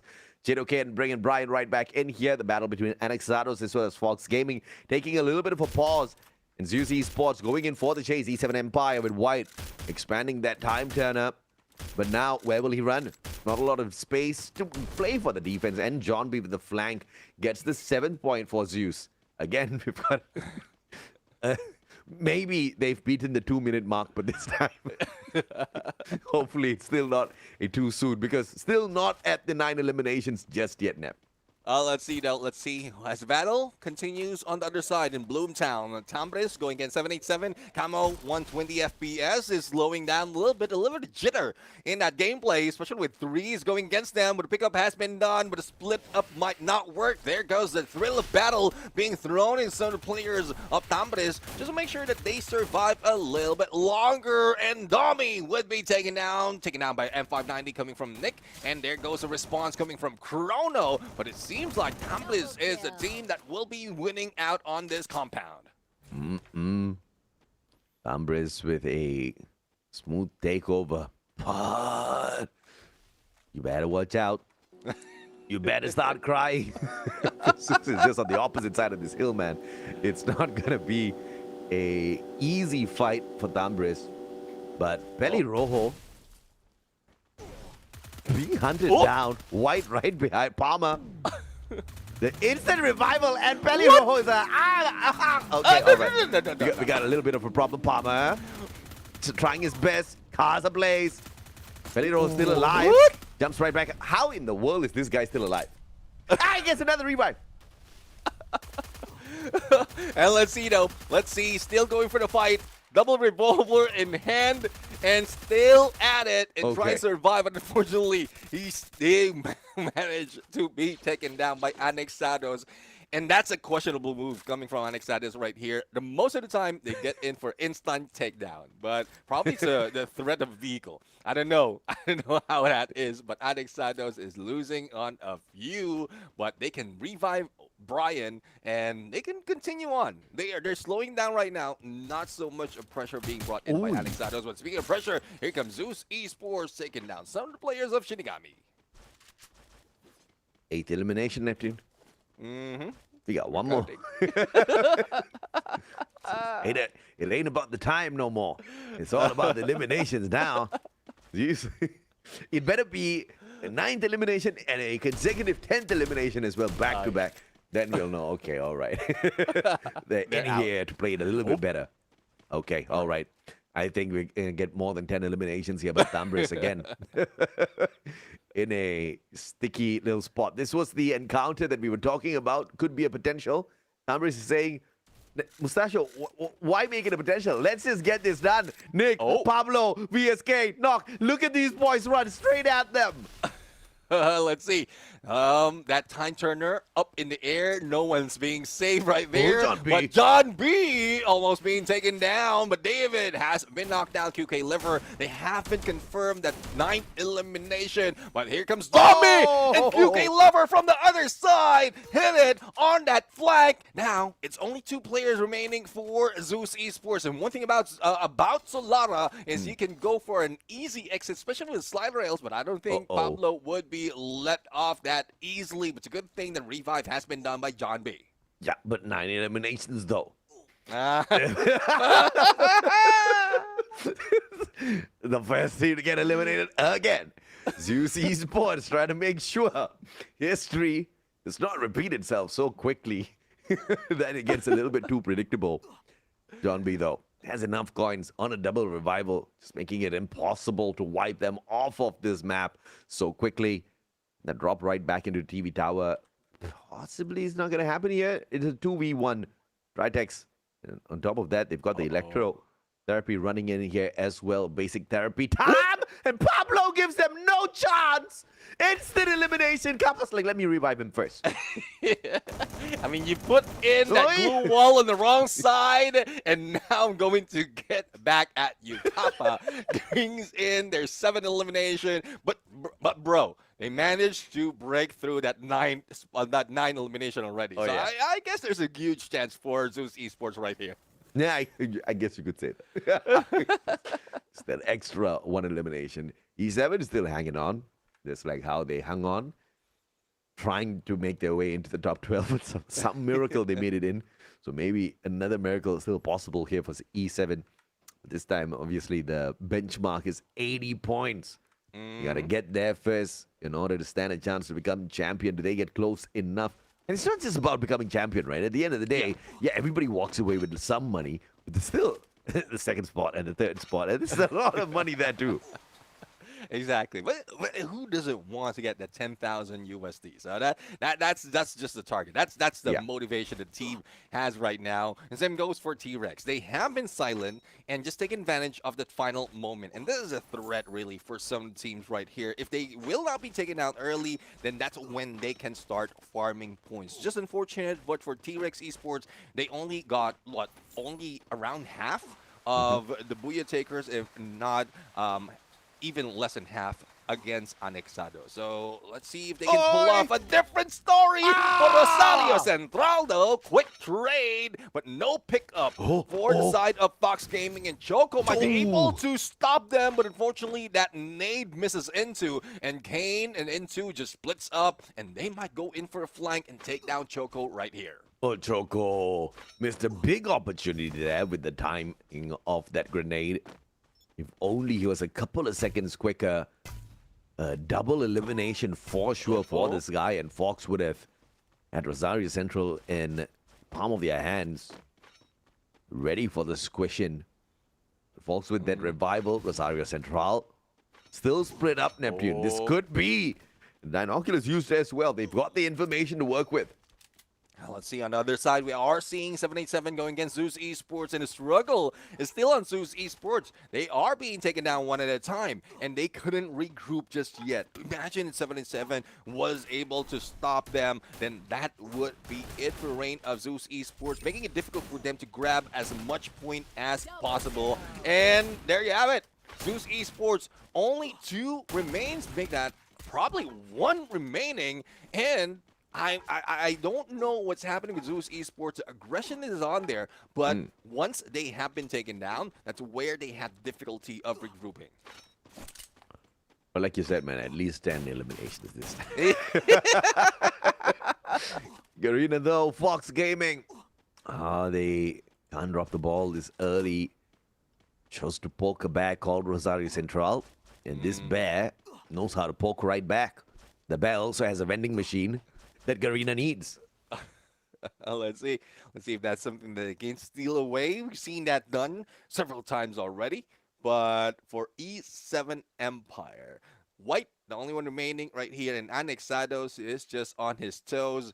Now, I don't know if he has a cash, but Fox Gaming, the first team being eliminated from the other side of the map. White, though, there's little no chance of surviving against the 3 players of Zeus Esports. But on the other side, E7 Empire slowly dwindling from hands of Red Eagle. Yeah, this is a problem. E7 now, all spread up. Pelirrojo right outside. Red Eagle going to be tagging them up one after the other. Pelirrojo found from the back. And look at the push coming on through from Red Eagle. Everybody sticking together, and that allows them to mow down the remaining players on the side of E7. Red Eagle back in here, and they look like they are strong enough to pick up a surprising booyah off of the Solara map, Neptune, if they can keep this up. Oh, yeah, let's see now if they can keep it up. But on the other side, we have Anexados going against Tampres, and Kappa has been taken down. It is T-Rex going against them. And unfortunately, Anexados will be jumping in on the same area. Lightning Zone already triggered. The pickup has been done on Tampres, but can they survive? Here comes the pickup after knockdown. And Tampres is still alive and kicking. And I'm not talking about kicking slow. They are kicking hard, and the T-Rex is out once again. Anexados, my God. Can we talk about the consistency, though? Lightning Zone called upon, and they've got the high ground. Look at the bravado. Clearly a Lightning Zone pulled out by Anexados here. And they just wait out their opponents as Rosario Central finds the backs of this squad. E7 Empire looking like they're about to crumble. Anexados, a well-timed grenade by Palmer, has the M79 as well. Brian with the M590 going in for the invasion to meet the players right outside. Anexados now getting involved, finding the first tag onto X-Kane. And Volt spot out into as well. M590, 5-time turner pulled out, and Palmer drops him with the M79. And a high ground advantage for Nick. And Palmer in trouble, but Nick out of nowhere, Faker gets him. Let's see though. Brian is being taken by Chicks. Now, Anexados can pull away. They need to go for a revive though, and they also have the next phase of Circle. FAQ might be spotted, but no shots onto him. Faker though still have his crosshairs onto the edge. There goes the Cryo Mine, and I don't think Rosario Central can keep it any longer. Only FAQ remains, and there goes the backstab. Whoa. Rosario Central being taken down by Anexados, and I guess the storyline remains. Anexados is on a hunt. Anexados sure as hell on a hunt. Rosario Central earlier with the Booyah, but not the #1 spot. It was Anexados that very successfully managed to sneak up. But now Red Eagle in a little bit of a pickle here. Shot from the back. Shinigamis might just be that perfect pressure that damages the Zeus players, but Pablo making sure he puts an end to any hope of that sort of a play out of the Shinigamis. Wason caught out though as he tries to get in. It is Reyes that finds him on the side of Red Eagle. Pablo in trouble. Gets the shot with the Bison. And the jump pad pulled out as well. Want to make sure that Poco does get taken out of the equation. Even with the electrotherapy connected, he could not survive a assassin called Pablo. Yeah, Pablo right now. Not easy to deal with, but needs to recover SVD in hand. Great chance, but unfortunately, John B pulls away a little bit further from Pablo. Now, pickup can be done! And there goes a quick turnaround, eliminating Tambres in this game. 40 elimination, 2 players remaining, and they have to deal with 5 more teams. And they literally have to deal with the circle and coming across 4 teams here as they try to find a defensive spot for themselves. Zeus is in a lot of trouble. But look at this, man. Luck is technically on their side. Let's pressure them with the container, though. They've got a lot of wiggle room, a lot of defensive setup by the previous squads as they try to circle on, and then they put the pressure onto 787. But that also pulls the attention of 787 to them as well. Now, 787 is tasked to remove the backstabbing squad of Zeus. That's just going to just complicate the situation. And just as I suspected, Chrono turning around, shutting down Zeus Esports. Let's see if they can recover at this point. There's only 4 teams remaining. Blue right now on Overwatch, but 0 elimination. It would be deadly, though, if they will be the final team to be dealing with, or they be dealt with. But Avichuela, unfortunately, he might not be able to survive. There goes Hugo Food for that final nail in the coffin. But Blue managed to defend themselves. But this is the problem, though. No elimination, make that 2 elimination. But they will be moving outside the zone. Novados might take advantage of their position and take them down. From somewhere down at the bottom to now being in the top 3, 787, that's a big hustle for them compared to the previous map. But Blue versus Novatos. And Feng down on the ground. Ben, great glue wall. Allen's going to be that distraction. But Novatos is going to take that distraction very happily. But Allen doing just enough to keep them on their defenses, buying a lot of time for the rest of his team members. Feng once again right back up on his feet. Allen, though, being pressured by the Novatos players. It's a 2v1, but Allen with the great glue walls will make sure they don't step up. The grenade misses. Allen will finally be pushed, but he repositions with the M590. Allen buying a lot of time for the blue team. Oh, Blue right now. They might be black and blue after this engagement, and there goes Gray and Feng down on the ground, but they managed to go for a trade. Now, here comes Blue, aggression on them, and Nomados is still fighting back. Hugo Food and Veg X, and there goes the final nail coffin. Veg X finishing them, and Nomados grabs that booyah. M590 perfection, courtesy of Wedge X. But Allen was just so difficult in that final bout, keeping Blue alive just purely by being that one distraction for the Russians to deal with. It took a 2v1 and a lot of time to take Allen out of the equation, and still the man was up and about, distracting them, trying to knock them from the back with his own M590. Unfortunately, the rest of the Blue squad could not keep up with Novatos. The team that placed second in the knockout stage and now in the second game have shown us that they are right back in it and they are ready for this grand finals. Definitely ready for grand finals. They might be able to get as much point as possible in this fight, but let's feature our MVP, Hugo Food. Not only is he surviving, but he's also the sniper in the squad with an Iris which is rarely being used, especially in Battle Royale. But with that Moko, Maro, as well as Raphael, I guess he is primed to go in with that snipe, especially with an AWM in hand. 3 elimination, 3,490 in damage, 2 headshots, and 3 assists. It's very surprising to see the Iris here at a level like this. But when you've got so much of chaos out there, especially in the open grounds, the Iris came in clutch, Neptune. You know, sometimes you walk in here with an active skill that's off meta, and you just might walk away with a smile on your face because it is in your favor. The open grounds battle with the glue walls, and now this is the kind of, it's the coin meta first of all, but it's also the meta of really strong glue walls. You need to deal with the glue walls. And Hugo Food says, no, I don't want to. I want to penetrate those super glue walls, right? So brilliantly played by the team. But once again, Allen just so annoying, up on his feet so long, even with the pickup later on, making sure Gray was up on his feet. And I think if Allen didn't go for the backup in that way, he could have actually walked away with a couple of extra knocks off of Novatos. I think that was a little unfortunate thing there for Allen because he was doing so much for the squad. It would have been nice for the team to walk away with a booyah, man.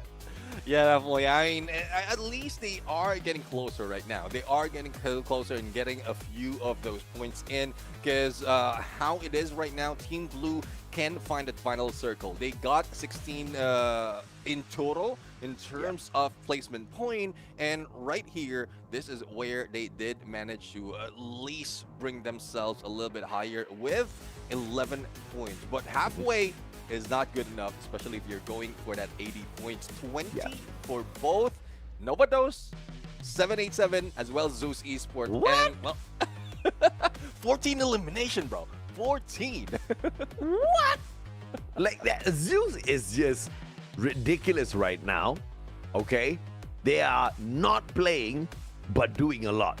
Okay, Neptune, when they start playing, I don't think these other teams can do anything anymore. Right, but NXR still making their plays work out there on the battlefield. A total of 14 rank points so far, up at the top with 37 points. Zarya Central hot on their heels, but Zeus Esports getting clunked out in the 12th spot in the first game, and now in the second game, somehow doing enough to climb into the third. How do you do this, Neptune? Well, I guess you fix a few of those mistakes, make sure that you don't repeat them or do even better on the next game. That's how we do it in this career. That's how they are doing it in game after game, and that's what we suggest for every team, for every match that they play in. As long as you do better on your next game, you are good. But hopefully you can hustle even more because some of the teams are slowly leaving you behind. I am just so impressed with what Zeus is doing without even doing it. You know, This is just mind-blowing. Of course, looking forward to a couple of booyahs out of the squad as well. But a team that has not been able to find the connections out there is T-Rex, the reigning defending champs. Have not been doing and not doing, unlike Zeus Esports who's not doing but doing, T-Rex hasn't been able to really show up strong today in the first 2 games. But thankfully, the game's not over just yet, all thanks to the champion rush condition. Exactly, and there's still more to come right here, and it's still far. They're not even halfway through. Very close halfway through for Anexados to get into that 80 points, but a little bit more of hustle. So I guess a storyline will not happen, especially with how the pressure is being put in by the other teams, especially Anexados, because they have been targeting T-Rex, Zeus Esports, and even Rosario Central. And the checklist is growing for this team. They want to be the #1 spot, but they need to take out those who can contend against them. We'll head on into Nextera. Right next. See if or not the teams who have not been sleeping, they've been put to sleep, all right? The T-Rex, they're so cranky, they don't want to take a nap, but everybody's just saying it's nap time. It's like the little kid that just does not want to take a nap. T-Rex is being that kid, and you don't want to piss this kid off, man, because a cranky T-Rex means there's just pure annihilation awaiting all of us here in Nextera. But it is also the threat of Zeus, who haven't truly woken up in the fight, but still doing so much. I think this grand finals has got a lot that it has not given us just yet, Neptune. Nextera might not give it all, but it might just serve up the next course. Exactly. Let's see if this next course would be taken lightly or probably gobbled up by the teams right here. We've seen a lot of teams just putting in so much pressure into this game, but some is, I would say, shy into Battlefield. Blue, from what we've seen earlier, even in final 4v4, they had no elimination. They only grab it in that on that final moment, but hopefully we see more of that, because Blue is a team that can turn things around, especially once they hit that champion rush condition and grab the Booyah for themselves. Same goes for Tamres, same goes for the teams who has been rocking it with the Booyah, and I'm not leaving out T-Rex. The defending champions, the reigning defending champions of FFUSC, they can bring those Booyah as well, but hopefully a different team can change that story. I am looking forward to the script being flipped here a couple of times before we get to the conclusion of our grand finals, right? Worst case scenario, we get 8 games, and that's the worst case scenario, which does not sound like a very bad thing to me.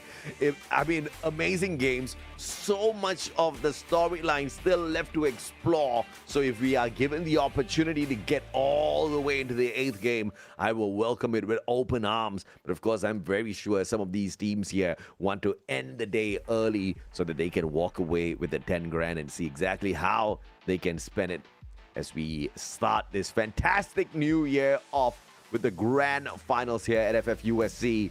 From Turbine all the way down to Rustdown, Nextera, the flight path opens up the full map. Well, let's see, though, who's going in for the hot drop right now, because it seems like that is how the teams are treating it. They don't want to go slow. They don't even want to wait right here in this fight.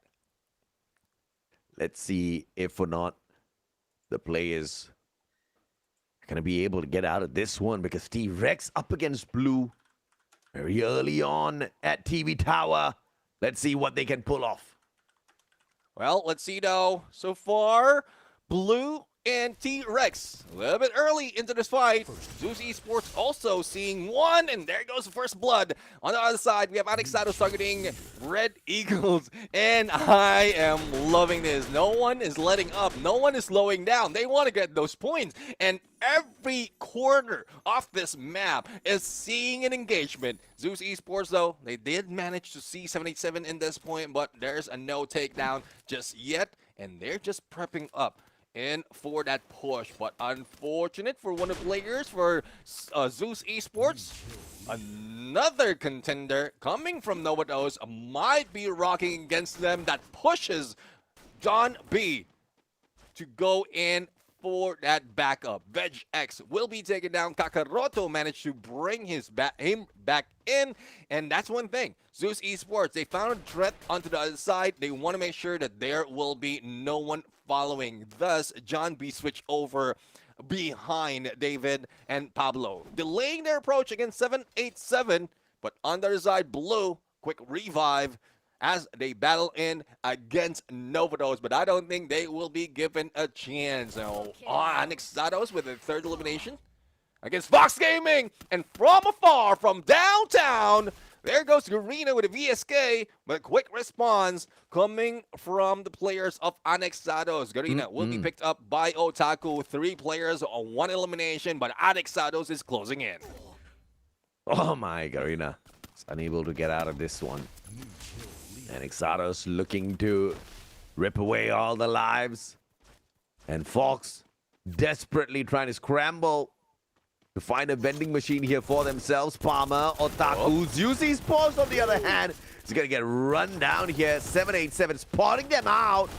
And Zeus not having a good time. Pablo's going to get caught out as well. It's a 2v1. Pablo shut down. Final survivor. And John B, the one and only annihilator of Zeus Esports, forced to run away. And Novathos might potentially be on the opposite end here before John B can get to a vending machine. Oh, let's see though. Novados right now, there's only left with 2 players, but they will be let go for the moment. T-Rex though, they've lost one of the players. It's Darius, but a fight against Zeus Esports is bound to happen. A quick revive can be done if he does have that coins, but I don't think David 444 will be able to do so. And Red on the other side, going for the battle. And Jeff, they traded themselves and Reyes to the rescue. And Jeff will be out. And here comes the 2 players of Red Eagles keeping the dream alive. Yeah, Veneking really lucky there that Reyes was alive and kicking and was at the right place, right time. Got the flick. VSK from a decent range. Getting the knock. Close enough to bring Veneking right back in here. Vending machine not too far away, so Abichuela is brought back in as well. Red Eagle obviously surviving that bout. Just one team eliminated a tad bit too early now. Yeah, I mean, it's tough if that happens. Fox Gaming only grabbing 1 point from this fight, and it's just unfortunate to see aggressive team just like Fox to be taken out. But that, again, aggression comes with a risk, and if you cannot pull it off against the opponents, or you cannot get in a good position, then that is what you had to pay for. And Novados is paying for that right now. They were aggressive, left with 2 players, and Rosario Central is putting pressure on them. Fake you. Oh my lord, Kakaroto, what a shot. Valiant dash! Breaking down the defenses, but Kakaroto gets turned on by Shakes. Right place, right time. Even had the plushie thrown out there to make sure they don't recover. But Rosario Central just built different now. Oh, let's see if they can fight and eliminate Novados. Now, Shinigami's do find one of the players from Red Eagles with Veneking going solo! Oh my and goodness. out the window he goes, and Red Eagles being taken down. Shinigami seeing their 2nd elimination, but it's a little bit slow for Shinigamis right now, because if they can find a final circle, probably get through against Novatos, then they might be able to pull it off. But Anexados still on the hunt. This time, no Giant. They're just looking for some teams that is struggling to get into the next phase of the circle. Let's see if or not the squad can continue to farm. Anexados on a roll for sure. Pelirojo in trouble. Brian spots him out. It's the first tag. 2nd tag, Brian. Beautiful stuff off of that M590. Up on top, Faker. Giving away all of that information. White caught out as Novathos as well here. Anexados up against Novathos though. This sets up a big fight. Faker, what a drop! My God! That's how you do it. I mean, being a name after a GOAT, definitely you will have to prove yourself to be a GOAT. And bro, like how do you do that? I don't know, bro. That's Grab Labs, so don't ask me about anything. Grab Labs, I dislike that map, so I don't know how they pull it off. Grab Labs only, the anti-gravity only works when you're jumping from within. If you're up on top, the gravity still works. Mechanics. Rosario Central, though, 10 eliminations. Kane finding one Doris, turning things around. Shinigamis will be able to get a tiny little revenge, which will force Rosario Central to just slow their pace down a little bit, because they need to bring Kane right back in here for the looting process as well. He needs to get his weapons right back. So that will make sure Rosario Central does not continuously farm. Oh, at least they shouldn't. If they continue to, then you know what happens.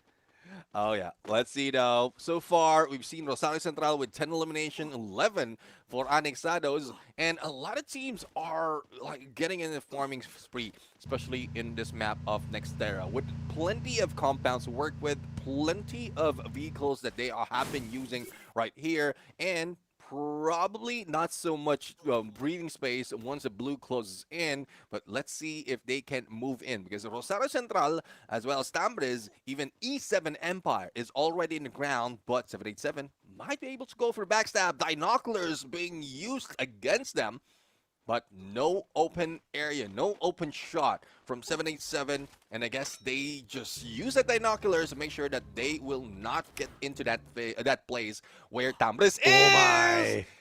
Hit that roof, that ceiling, and they have to do it again. Amateur mistake, bruh. That's a little unfortunate. It's a waste of a little jump pad. Take two, indeed. Yeah. It's like, the shooting unfortunate. The boys need to now walk into the next zone. You gotta love some comedy here on the grand finals. But of course, 787 playing that recovery, still pressured by the circle, but the shots are on point. Manor tagged up. Quick recovery possible here. And thankfully, it's just E7 on the left-hand side, so not a lot of pressure for them to worry about. But Tambres, that's a different story altogether. Riptide Rhythm to break down the defenses. Lightning Zone called upon as well. Tambres with a really smart play, and 787 this time with the jump pad makes it perfect rotation round. Time turner on the landing, and so they are safe. Yeah, they're safe. They're taking what E7 Empire was taking earlier, and they might be able to survive this. But unless Tambres goes in for a rush, and we know that, I think we know that they are the ones who pull off that bolt maker, and they might be able to step out, probably grab a few points, but they're not risking letting go of this compound. They still have mud sight on this side, if in case they need a revive. So I guess for Tambres, they might need to go to that area, because there's more chances of them getting elimination. But speaking of elimination, it's two giants into the mix. It's T-Rex going against Rosario Central. Okay, now this is a question of what kind of version of T-Rex do we get in this game? Do we get a super annihilating version that collects booyahs for fun? Yeah. Or do we get the kind of dinosaurs that might just be the meal for these teams to pick up? Shinigamis, Eliza. Fantastic connection with that AWM. But the narrow tossed out perfectly. No glue for you, baby. As Chinoking gets an easy knock on him. Brilliantly played. Yeah, I mean, this is Anexados Awakened that we've seen, and we want to see T-Rex awakened as well, because currently I think they are sleeping. They are hibernating. I know it's cold, I know it's a winter, but they need to wake up. They need to loosen up those short arms and big feet to get all those points. It's going to be spring soon, so I think they can thaw themselves. Zeus, though. Beautiful nades played up against blue, just to play the pressure. The jump pad will allow that reposition, but like fishing, they will shoot player after player out of the freaking air. Wasson and David, Winchester, Tum Tum.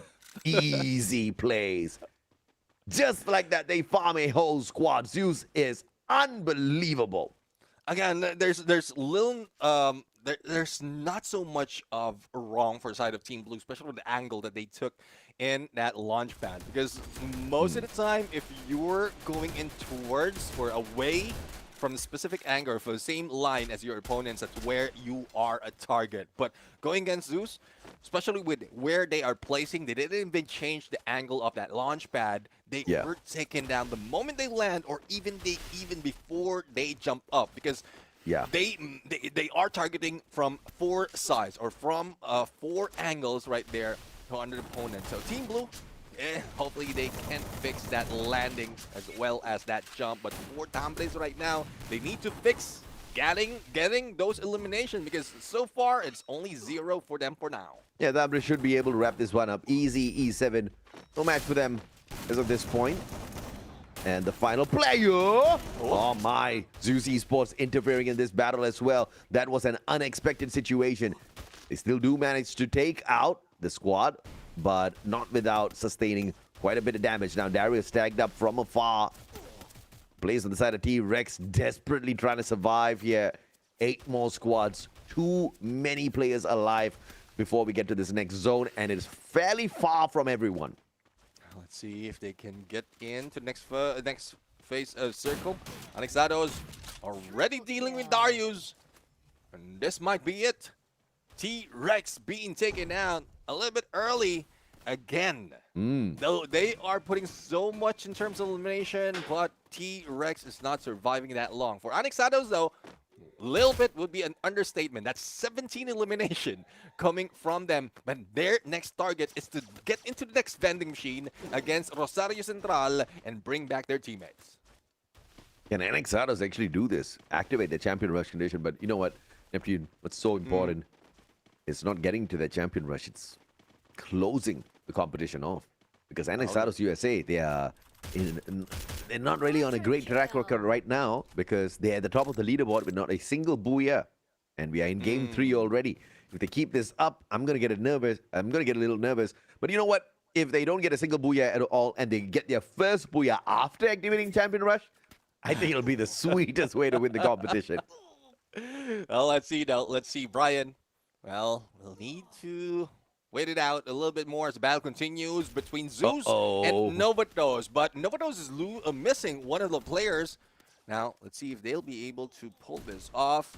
Now, a little bit nade action, damaging 2 players from Zeus Esports, but there's no knockdown just yet. VetchX in the verge of being knocked down. Now, here comes a pickup. The glue walls is fortified, and they couldn't go and knock against Novatos, and Wason were the first one to be taken out. Yeah, the question is who used the narrow? No glue walls for you, says the player. Kakaroto and Hugo Food forced to back away, and Zeus Esports with the recovery right after picking Wason off of the ground. That narrow is such a fantastic active skill just to disengage sometimes because your opponents definitely don't want to play when they can't pull up those glue walls, and now they're going to get rushed at. Novatos trying their very best. Kakaroto, beautiful play on the glue wall. Wason turns around and gets a 180. Dirty play. Charge Buster and the Winchester. Wason's on a different level right now.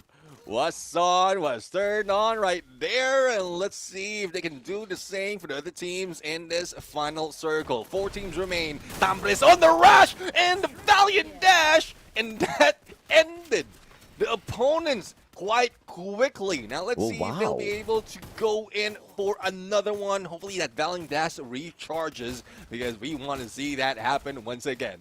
Look at the recovery here from 787 though. I mean, this team was not a very dangerous team in the knockout stage, but consistency in the previous game, as well as this one, to get into the final circle.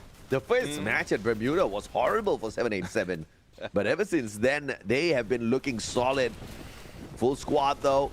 Can they get to the end? Up against Zeus and Tambres, 2 solid squads who are geared up for the booyah here. The outlier is 787. It's all going to be determined by this flank that Zeus is going to be playing. The first team to get into the next zone with the Lightning Zone's assistance. They make this reposition and they make it look so easy, Nep. Oh, definitely seems like Zeus Esports might be able to end it. Riptide Rhythm just to make sure that there's no coverage. Evan K787 goes in for the flank. David, level 3 Winchester needs to back away. And QK Lover, a little bit too deep, a little bit too close, but Zeus Esports can deal with them even from above. Instant headshot coming from David 444. I mean, David is just playing this on a different level altogether, finding his flanks at the perfect time, knew exactly where his opponents were going to rotate in from, and just taking the fight straight up to them. And Zeus Esports walks away with a what looked like a easy walk in the park booyah. Oh, definitely. I mean, Zeus Esports is eyeing for this even from game number one, and now they are slowly building that up. But the only question though, is this enough for them to overtake the ones above them? Because Anexados has done so much, even Rosado Central, and they still manage. Rosado Central still managed to end up in the final four, if not final five. So it would be tough to say if Zeus Esports can catch up, but one thing's for sure, they can get that booyah. I mean, yeah, they definitely can get that booyah. And there's a big possibility here that Anexados needs to close out on a couple of games, right? Because once again, great climb up the leaderboard in terms of game performance, but no booyah still on their side. Pablo98, your MVP with the Skylar, who I thought was not as effective, you know, and is currently the meta of running through those glue walls as the rusher, or if you are the sniper, you want to be cheeky enough to bring in that iris. We saw that working out. But the Riptide rhythm has just not been as lethal as it used to be in the past. But in moments like this, it's still super disruptive, right? When teams are trying to make that rotation out in that final zone, open grounds, Riptide rhythm, yeah, you've got the fortified glue walls, but it's still going to cause a little bit of a problem for you. At the very least, make you panic on that rotation. Yeah, and that's one thing. I mean, they brush off the Riptide rhythm. They are trying to prioritize in some players or some characters like Nero. And that's one thing. You can still use both. Actually, if you get a Nero as well as Riptide Rhythm, you pull off that Riptide Rhythm first, and then you pull that plushie, making sure that they couldn't bring up those glue walls. But yeah, I don't know. It's difficult to say if they can pull it off right there. But right now, Zeus Esports did manage to get a booyah for themselves, and we're not talking about a slow booyah. That is a 20-pointer in there in terms of elimination. Can you imagine a Skylar, Nero, as well as an Oscar combination? Yeah. You know, and then you've got the fourth player who's probably a bomber who doesn't need any skill. He just needs his grenades to smash all of these glue walls. And a squad like this comes running at you. I mean, devastating stuff, right? Zeus Esports, 32 points in total. 20 eliminations. What a massive game for them. This is the biggest game of the day. This is definitely going to launch them up towards the top of the leaderboard. Whether they are in the first place, we'll have to wait and see. And Exatos USA with the phenomenal consistency. This is something I definitely respect and appreciate. Yeah, exactly. I mean, most of the time they are top 3, if not top 4, of our leaderboard. But the only question, though, is with the performance that we've seen for Zeus Esports, again, is this enough for them to overtake? And I guess it is, but by only 1 point. Only 1 point against Anexados, but that jump from Zeus Esports, no question they can do it. They can try it once again. Probably first 2 games was just a study for Zeus Esports, and they might achieve champion rush condition in the 4th game. I mean, I'll take this any day, man. Zeus Esports, after getting taken out in the first game, dead last, all right? Granted, they had 9 points, which is ridiculous, all right? And then in the second game, they do not manage to get all the way through. They get eliminated. They don't walk away with the booyah. But now with a single booyah here on this third matchup, they jump into the #1 spot. Can you imagine how Anexados feels? You know, consistent plays, 3 games, and still to get overtaken by Zeus. At least they managed to poke the bear one time and, you know, knock the bear out as well. But is that going to be the only consolation for them, Neptune? Or are they going to be able to run all the way through to the end and score that booyah when it truly matters? Because so far, 3 games in, Anexados consistent, but no booyahs. Yeah, well, that's one thing. They need to work on that booyah. They need to find that final circle and win it. Yeah. Otherwise, some of the teams would be taking that champion rush condition away from them. So, we'll have to see. We'll have to see. Anexados might be playing as right now, just putting in so much point and then switching it over later on. But Zeus Esports is not playing around. They want to catch up. They want to get there quickly. And quickly, when I say, would be better than the other teams. But where is D-Rex? Where is the reigning defending champion of FFUSC? Yes, still sleeping, still hibernating. It's the wrong season. Okay, that's the problem. It's the wrong season, right? These T-Rexes. Someone told me it was still snowing somewhere around where I think I was. But of course, it's not too late just yet, right? Because this is Champion Rush at the end of the day. Yeah, Zeus as well as Anexados is close enough to activating it, but you never know what could happen. We're going to take a quick short break. When we come back, the grand finals will continue. You should not go anywhere.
Welcome back, ladies and gentlemen, boys and girls, survivors of all ages. This is the Free Fire USA Championship 2025 Winter Grand Finals. 3 games in, and the champion rush condition is getting closer and closer to us. We've got 2 teams who are at touching distance, all right? They just need one more decent match to potentially earn their step towards becoming the champion of this current season. My name is AJ. I'm the Mustachio, down here with my brother, Neptune the Gentleman Garcia, your casters for this grand finals. In fact, the whole show. It has been a delight bringing you guys this whole show, mainly because the growth of the teams from the past season into this one is phenomenal, Neptune.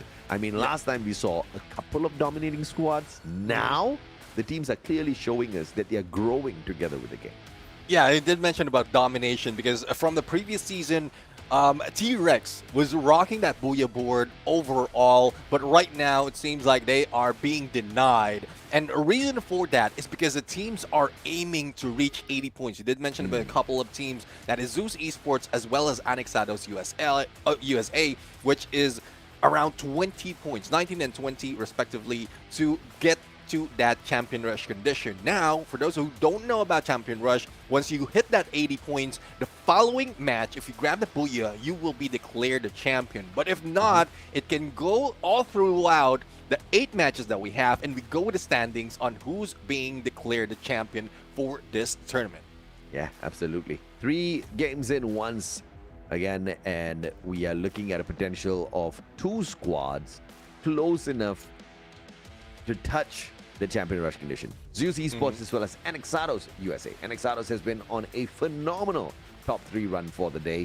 Zeus Esports has not been as good with the placement points, but they have been able to keep up with the competition just through their eliminations in the first 2 games. And then, of course, you just saw a massive game of 20 eliminations as well as a Booyah in that 3rd matchup to put them in that number 1 spot. The team lineup as well as the groups that are going to be playing are the exact same. The teams that are going to be in here are the top 12. You know exactly what it is. But there are a couple of teams who haven't really shown up. Fox Gaming, one of those squads. Yeah, Fox Gaming, unfortunately, they are being eliminated a little bit early in these games, and it's just unfortunate that we don't see that much aggression. Well, we do see aggression coming from Fox Gaming, but it doesn't turn favoring them in those engagements. But speaking of engagement, some teams has managed to pull off so much in these games, but it doesn't still apply. It doesn't still result to them getting close to that champion rush condition. So hopefully that changed this time, or hopefully we'll see a little bit of change, especially once we have a change in terms of map. Yeah, absolutely. And when we have the change of map, obviously we will be looking to see them step it up, but sometimes when you kind of start the day off a little rough, it is a little difficult for you to find that recovery.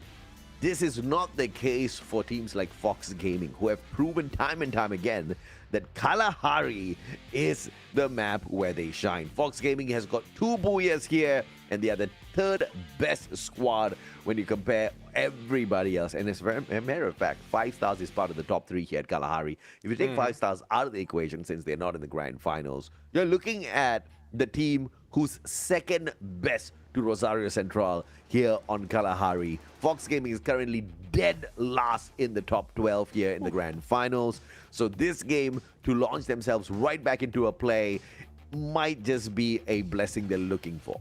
Yeah, let's see though, because they are averaging around 18 points when it comes to Kalahari, but it's still far from what they want to go. It's 70 points from where they are right now. They only grabbed 10 points overall first 3 games, and it's a long shot for them to end it or to get close to that, apart from those who are already in arm's length to activating that champion rush condition. But let's see though. We are already dropping into Kalahari. Some of the teams are already into hot drops, like Shinigami is going against Rosario Central, and you know how it is. If Rosario Central can get those few points, they might be able to catch up in terms of a number of elimination against Anexados and Zeus Esports. Yeah, I totally agree with you, man. Rosario Central right now is about 32 points away from activating the champion rush condition. And since this is a map they're very proficient at,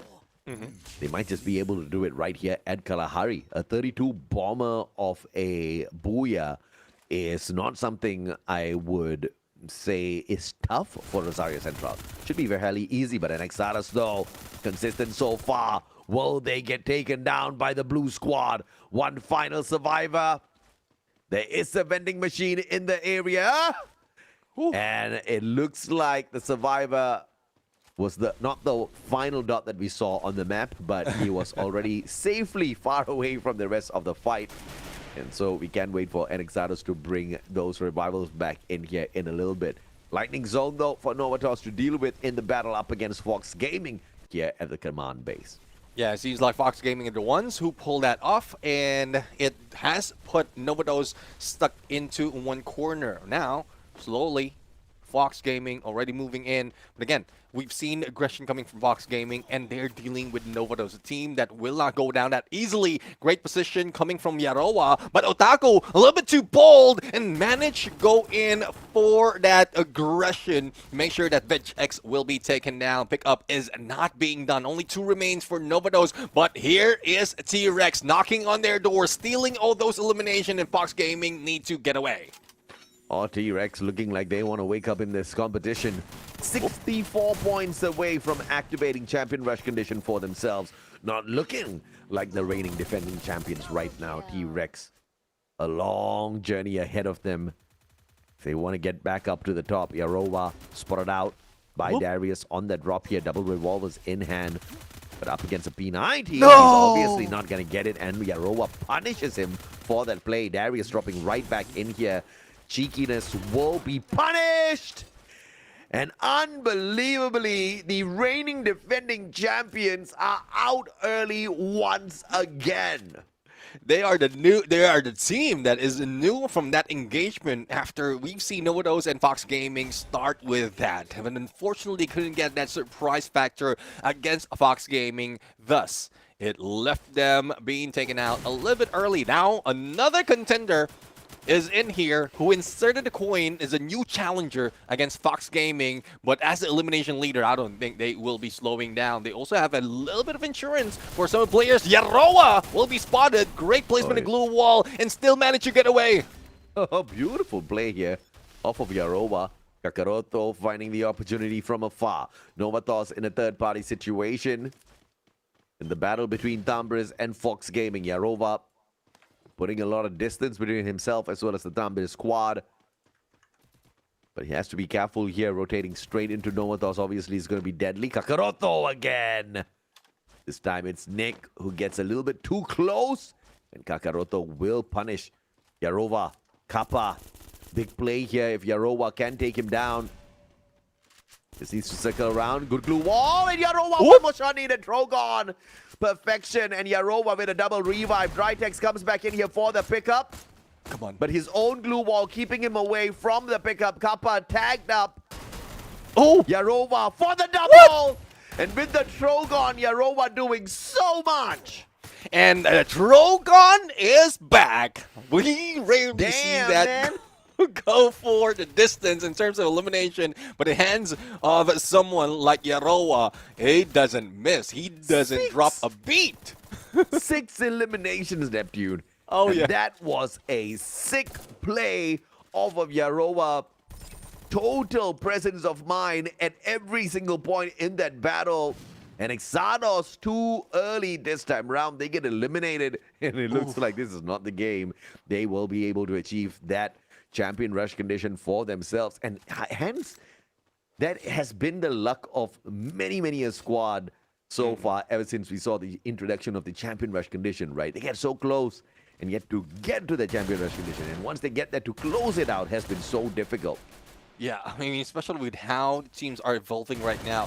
Fox Gaming, they really need so much points. They have been denied overall, but now this is payback. Speaking of payback, there goes King for the payback, MP5, and also going in for Ash beast to be picked up. 1 point for Red Eagles, but there's no one as a target for next. So they have plenty of time to recover and regroup. And if I'm not mistaken, with only 2 or 3 in our view right now, one has been revived and Riptide Rhythm, but it doesn't break down the glue wall, so there's no shot yet for Pablo. Oh, smart play by Reyes. Pablo, deadly as ever, spotted out Reyes. They had him marked as well, and Pablo working off of that information. But obviously could not take him down just yet. And now back up from the rest of the Red Eagle squad. Vanicking from up top, pressuring Wasson. The tag right back. Plushie thrown in. Wasson cannot protect himself. Has to play the recovery. Ducks away, and Vanicking, really low on that HP, is using the Valiant Dash to get out of that sticky situation. But David with the Winchester. Tum gets the knock from down below. Definitely a sound that you don't want to hear, especially in this battle in Kalahari. But David connected on to John P. Might be a threat, but there goes Blue. Going in for backstab, Feng as well as Gray closing in, and John B might be next. There you have it, the takedown plus the respawn coming from Zeus, but it's still not over just yet. Here comes Red Eagle closing in. This is an advantage that they can take right now, but Zeus Esports slowly faltering in this battle. No revive is needed, but Blue with 10 elimination in the first moment of this game. And I'm quite surprised, AJ. It has already been 7 minutes in this fight. It seems like it was slow because of the number of eliminated teams right here. But I just love how survivability is working on this fight, especially as we get deeper into the grand finals. Yeah, no doubt at all. Obviously, they need to make sure they get to the final circle, not just for the Booyah. Survived long enough to farm on all of these teams. They need those eliminations, and Team Blue just one of them. They are not in a good spot right now. 57 points away from activating Champion Rush condition for themselves. And Blue now getting caught out in the wrong time. Shakes with a double for himself. M82B for the pop. Gray on the hunt here. FAQ with the M79 in hand. Narrow used up already. No Plushie can be brought out at this point of time, but Gray gets spotted out. It's a 2v1. GG. As Blue gets annihilated after a decent run. Love the communication coming from Rosario Central, because we've seen FAQ going in for the M79, like putting damage on opponents and checks with the follow-up. And that's what you need right now, coming from Rosario Central, from a team just like this, a returnee from the previous season, and they are aiming to take this away from T-Rex, Anixados, and Zeus Esports. So if they can survive even longer, just live to the prestige they have brought in from knockout stage up into the grand finals, when it comes to Kalahari, they will be able to catch up. And 32 points away from activating the Champion Rush condition, I think it is achievable, especially with how they are playing right now. Absolutely. If they can keep this up, it would be a walk in the park, though. 787 getting capped by 2 teams at the same time. Tambris just focusing their firepower straight at them, Jeff, with a double revival for the E7 squad. Tambris in a pickle. 787 on that high ground. Tambris right down at the bottom. And it's all about the interference here. Splitting up from afar. Look at that flank. Their sniper just so dangerous, and Nick walking straight in there. Unfortunately, he takes himself out, and 787 had the time turner for the recovery. Let's see though. There goes a takedown against Kappa, and Minor, just a game sense in hearing those footsteps. It's not giving an opening for the opponent, for Tambris to go in for a shot. Even Q-Kill Lover couldn't get any shots from a long range, but they need to get in the vending machine right now and revive one of the teammates. Novados though going against Fox Gaming. This is round number 2 between these 2 teams, and let's see if Fox Gaming can win this again, because Novados had managed to get 6 elimination already, but Fox Gaming, the split up, the isolation play, it's working as Hugo Food is on the ground and Choco Nero on the finisher. Only Vegex remains. Yeah, Vegex Spotted out already. Information given away. Choco did not manage to pull out the grenade launcher this time around. Had it in his pockets as he was running around. Medex just with the right rotation round will get clapped from the back. But the Trogon in hand just gives me a little confidence that he should be able to walk away with the survival here. Garena kind of splits off to another side. Vejek spots him, but right on top does have a player that he needs to worry about here. Fox Gaming with the opportunity to end the run of Novathos or GG. As Garena shuts him down, Novathos. And I mean, they needed 44 points, which is a lot. Yeah. I thought they'll be able to get a massive game here to cut the distance down, but Novathos just proving that Kalahari will continue to be a challenging map for them. Yeah, let's see though. I mean, I love position being taken by Yarowa. Yarowa is the one who get into revive for his teammates and then still managed to turn around and shoot as a final player to with that M24. But they're not out just yet. I think Novados did manage to hit a revive and they're still in this play. But QK Lover will be targeted from afar. 787 still rocking those elimination against Tambres. And, well, a quick revive can be done. But 787, great position. It's not even the center, but they managed to hold off any opponents that's coming their way. So 7 teams left alive and kicking here.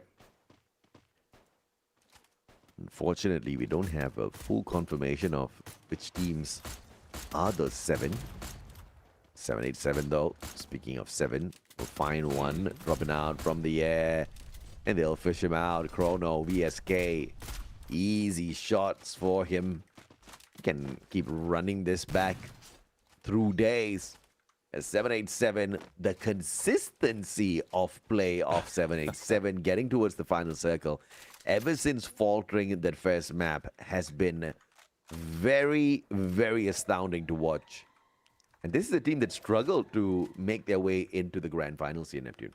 Yeah, exactly. I'm loving the turnaround they're doing right now, especially in this area wherein they stuck with their position, just waiting for the opportunity, even use binoculars to spot out any potential threats. But let's see if they'll be able to make that work for the other side. E7 though. The 7 is not lucky for them because Zeus Esports is targeting them, and slowly they are faltering. Only Jeff remains, and I think by the end of this engagement, as well as the blue closes in, he will just be saying, I'm Jeff. Pablo. Oi, Pablo. White hat, the time turner. Trying to turn his fate around. But Pablo missing that follow-up there. Not going to sweat it too much.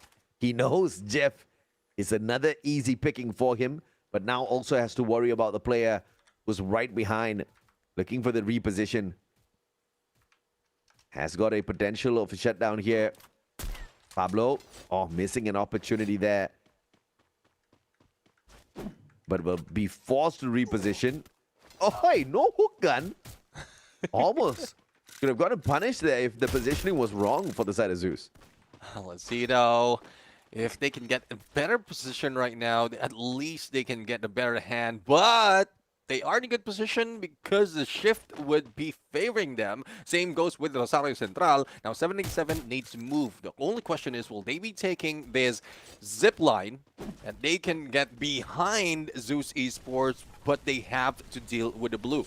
Boltmaker already triggered, and the zone is just perfect for that to be pulled off. The only question though is who's going to survive once that blue closes in. I think you had a great assessment there. That zip line to get the backstab on Zeus would be phenomenal. They got to play the timing right, though. But 787 having to deal with Shinigamis who make their way to the top of this platform. Time turner by Kamo. Narrow in his hands, but unable to use it as he gets clapped from the back. The backstab from Shinigamis. Just too solid, Poco! Could not get away with that one. Leaving Eliza all alone here, scurrying in, looking for the circle. But Chrono, the final survivor of 787, trying to get a little bit of revenge, but that's still stolen away from Zeus. Pablo with that high ground advantage is sneaking away point after point. Let's see if they can sneak a few more points as Fox Gaming, 14 elimination already. They lost Otaku. They had a good chance to finish off 787. And Chrono Doesn't have to pull off any time turner, just have that glue wall, and he is safe. Rosario Central, though, would be in here as Zeus goes for a turnaround and managed to eliminate 787. Now, with that shot, it pulls Rosario Central to that area, and it might give Fox Gaming an opportunity to get a few more eliminations, probably sneak into this compound. What will that final rotation be like for Zeus as the circle favors Fox? But Rosario Central with the pressure onto Fox. Zeus with the timing. They want a piece of this as well, and they're not waiting for it to be served up to them. John B with the backstab. Yaroa fine by FAQ, and Fox Gaming will have one final survivor. Make that none as they're snuck away by John B. And Rosario Central with Shix down here on the ground need to play recovery right now. They fail to do so in a disadvantage in numbers. Let's see. Chicks was not picked up. Into has been damaged and might be taken down. And there you have it. David 444 with Trogon. Zeus Esports will be securing this booyah. Only X-Kane remains. And it seems like Zeus Esports would be one step closer to being a champion in this competition with that booyah. The first team to activate the champion rush condition here for themselves. 14 eliminations plus the 12 off of that booyah. They only needed 19, 20 points, and they have definitely gotten more than what they required to climb up here. Now, the question is just going to be, can Zeus close it out? The second booyah of the day here for Zeus. Very impressive in terms of what they've been able to pull off here so far, Neptune.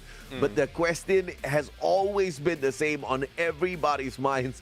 Will the first team to get there be the first team to close it out? It is not as easy, but John B.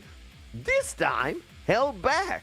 The Annihilator of the lobby only had 900 plus damage, but 4 eliminations to his name. That's crazy. Yeah, I mean, it's one thing if you are trying to put your team back on the board, especially as they are being taken down in this fight. Zeus Esports and John B has a lot in his shoulders right now. And he did manage to pull it off with a great stunt, especially in the early parts of this game. But towards the end, all they have to do is wait. And all they have to do is see as well where Rosario Central is coming in. With the position they have, even to shift the circle, they are just forced in them. And it's a good thing that Chix has been eliminated early before that shift. Otherwise, he would be a threat against Zeus. I mean, no doubt at all. I think Zeus kind of played their timing really well. You know, they saw that, okay, all right, the circle's not really favoring us.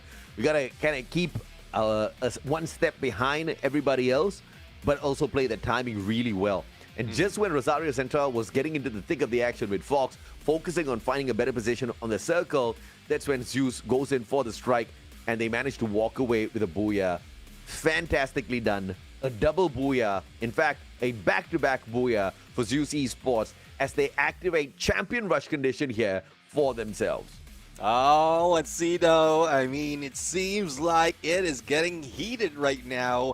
And with this, they have already 26 points. You did mention 19 points is needed by Zeus Esports, so they have activated champion rush condition. But the only question is, will they be denied by those who are close behind? But we did talk about Fox Gaming potentially doing well, and they did, putting 22 points. But a team that we didn't expect, especially in Kalahari, with 13 eliminations, 787 Esports with 20 points, and that pushed them close enough to reach the champion rush condition. But I don't think they'll be able to pull it off in one game. I mean, it depends, right? I think, you know, if 787 can get a massive 30-point a game in this next matchup, absolutely, they're going to be able to get there. Let's take a look at them. Yeah, so definitely looks like they'll need a 21-pointer if they want to get that done. So it's very easy as far as 787 is concerned. And Exatos USA, as well as Rosario Central, in reaching distance now. But just like what we saw NXatos do earlier on, just because you are close doesn't mean you are going to get it right, because one wrong move, you get eliminated early, and you got to wait one more game to get there. But the question is, for the team that has already activated the Champion Rush, do they give you one more opportunity? Do they have enough time left out there for everybody else to grab the Champion Rush and maybe even the championship for themselves? Because Zeus Esports has been looking consistent today. 87 points. They only flopped on that first game, Neptune. And they've been full on since then. And that's one thing. I mean, that is a threat right here in this competition. Reaching that Champion Rush condition, you will be motivated to survive even longer. The only problem, though, for some of the teams, especially like Zeus Esports, is once they slow down, they aim for survivability, aim for that booyah, it changes the chemistry in terms of their movement, their rotation, and that's how the top dogs are being denied of that championship. So it can be a 50-50 for Zeus Esports right now if they stay aggressive, but still in a safe spot to get into the final circle. Then we might be ending it after this next game. Absolutely. I think one thing that many of these teams have that T-Rex does not have is the confidence, as well as the fact that they've got nothing to lose. T-Rex, on the other hand, they've got something big to lose, right? They are the reigning defending champions. They've got a lot of respect in the community, but as of this point of time, they haven't been able to deliver, mainly because of that pressure on their shoulder, right? Because before this, T-Rex, they were ripping apart the lobby, but for some reason today in the grand finals here, they have just not been able to find their footing just yet. Oh, well, I see. We're going back to Bermuda. And earlier, I was expecting that Bermuda would be a little bit scrappy, a little bit slow, but no one was slowing down. The moment that they jump out of the plane into the battlefield, they are just hitting it, hot drops and early points. That's what they need, and that's what they pull off. The only question, though, is will they be doing it once again? The flight is not slowing down. The battle continues, and the OG map might be the last game for this tournament, as the team's already dropping in, and we're seeing E7 Empire being targeted by Shinigamis on the drop. Red Eagles, though, far away, and Onyx Shadows would be dropping in factory. Some teams is delaying their approach, finding potential target in this drop, in this flight, and let's see where the early engagement will happen. And some of them are delaying so that they can get into that hide here loot zone. Is at the very edge of this flight path. Shinigamis dropping way too close up against E7 here and choosing to take the long way round. The zipline will get them to the loot that they're looking for. Blue up against Tambris, up against Novatos. A three-way battle here at Katulistiwa. Let's see now. Novatos right now, mini Uzi in hand. And Polio will be able to at least damage, but no takedown just yet. Veg X for the elimination against Nyx. And, well, Novatos would need to put so much more in looting up. Cararolo quickly picked up, and that electrotherapy might be the saving grace for them. But unfortunately, Veg X just blocks himself in with that blue wall that leaves Polo down in the ground. Same goes for Veg X. It's left to Kakaroto, as well as one more player, which is Yugo Food, but we are not seeing that much of movement away from this area. I think they're going to go for the push, and Novatos, as well as Team Blue, is taking advantage. There is a vending machine here. No! But he's not going to get to it. Unfortunate. Novatos out in 12. And 12th spot is unfortunate because Novatos, they could have pulled off a massive game here to activate the Champion Rush condition. But they'll have to wait another game if Zeus Esports does not end it all on this map. Well, let's see. Red Eagles, well, they are not dealing with blue. That is good news for Red Eagle. But on the other side, they will be dealing with E7 Empire. E7 Empire, they might have crumbled in most instances, but right now, I think they are motivated to get a few more points, catch up to those who are leading the fray. But speaking of leading the fray, the elimination leader, which is blue, who's leading was taken down. Now they will need to recover, but on the other side, E7 Empire will be dealing with Lightning Zone, need to hide out and wait for it to die down. The Narrow was tossed down out first just to make sure no defenses, forcing them to reposition if they want to use those glue walls. The Lightning Zone just makes it impossible for survival. And Red Eagle taken out, 787. Great play for the squad. Now, let's see if they can do the same as what they did in Kalahari. That's one step closer to getting that champion rush condition activated. But again, 16 points needed for the team right here from 787 and denial of Zeus Esports as well. That's two conditions that they need to work in, make sure that they get into the next phase. The next phase would be activating that champion rush. But unfortunately, they have to deal with E7 Empire, and they are not winning the gunfight. Quick pickup by Minor. Max 10 rather, will not be making those shots. Valiant Dash or Rebel Rush. And still being taken out with an M590 coming from White. Now, they will need to be careful. Vending machine needs to be guarded so as well as they can bring back their teammates. And here comes Chrono for that mission. Can he shut them down? Beautiful play by Camo. P90 earlier on with the use of the cryo mine of that Narrow. Just made it a little bit tougher for his opponents to play the defense. And Blue up against T-Rex. T-Rex just want to show that they are in it to win it. Blue UAV being tossed on out as well. Just barricading himself in. Gray hoping and praying for survival. Waiting for the Valiant Dash to come back online so that he can stand a surprise advantage. Pulls out the Wukong. Thank goodness for the active skill card. Survives just a little bit longer. Let's see it on their side. We're seeing Zeus Esports back away, but Tridex with VSK doesn't even let Wason land. And the pressure onto Zeus Esports. Again, this is what happens if you slow down. If you don't go to your usual ways, you might be caught off guard. And though they don't know that there's Zeus Esports, a team that they need to deny, but it seems like they are chasing everyone. E7 from left side, as well as another team, 787, if I'm not mistaken, on the right side. So Zeus might be in trouble. They need to guard themselves. 3 teams already out of the equation. One of the surviving 9 has already activated the champion rush condition. Zeus Esports does not need a massive game. Zeus just needs, hell, just one elimination, but they need the Booyah together with that one elimination. Can they get it done? Bro. Of course, chilling quite far away. Tell me, brother.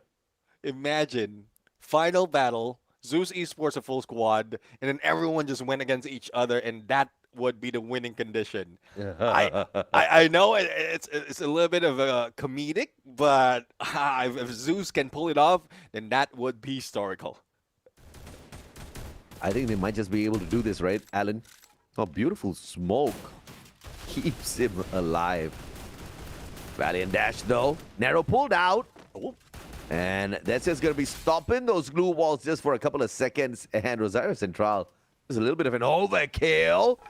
And there is a instant pressure here because T-Rex has dropped into play, which means Blue gets to survive this.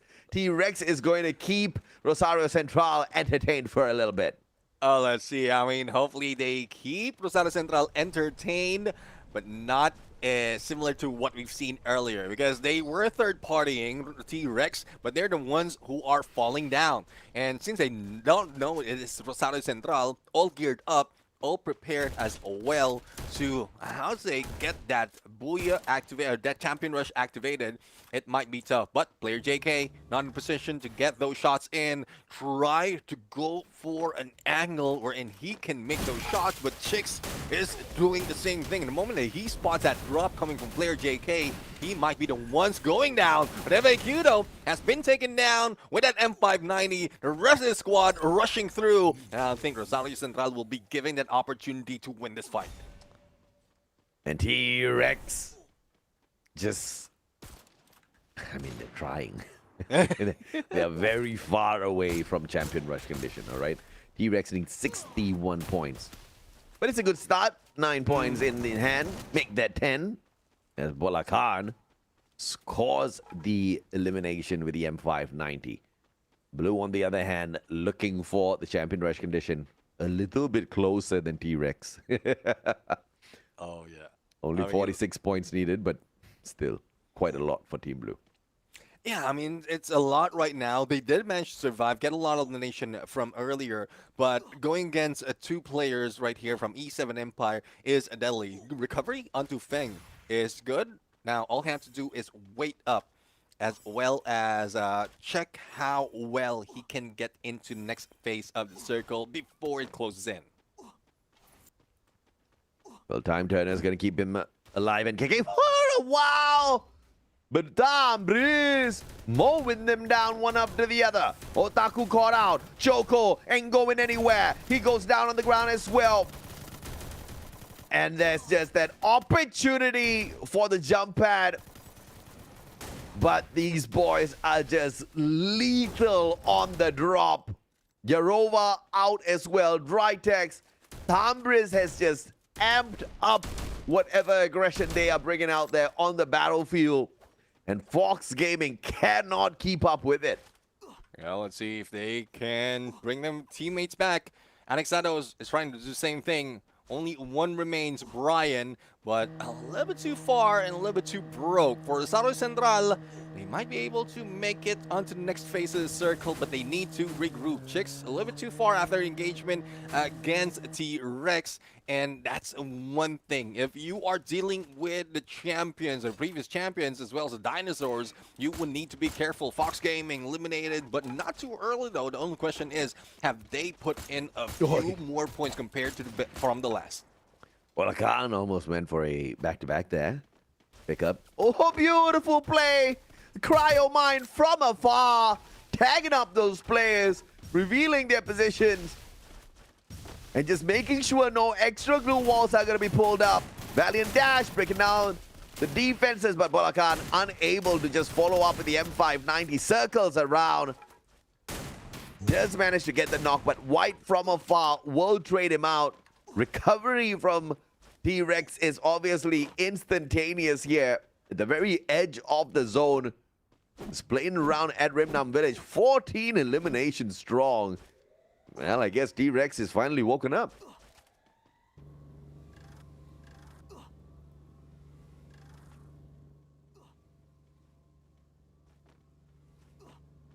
Call if V-Rex can grab this championship, but elimination leader overall, getting great positions as well. All they have to do is stop Zeus Esports in getting into the next phase of the circle, probably just finding out where they are. E7 Empire, in spite of their tenacity this time around, they will be taken out on 8, and we are left with 7 teams and only a few seconds before we see the 4th phase of the circle. 15 eliminations strong. Wow, T-Rex. But of course, they still need a lot more. 61 points required by T-Rex to activate Champion Rush condition. That's just Champion Rush, not even the Booyah that comes out. But then again, if they do get there, you know, getting the Booyah is a no-brainer for T-Rex. They can sneeze and get the Booyah. But today, for some reason, no matter how many sneezing they do, it's looking like a regular flu.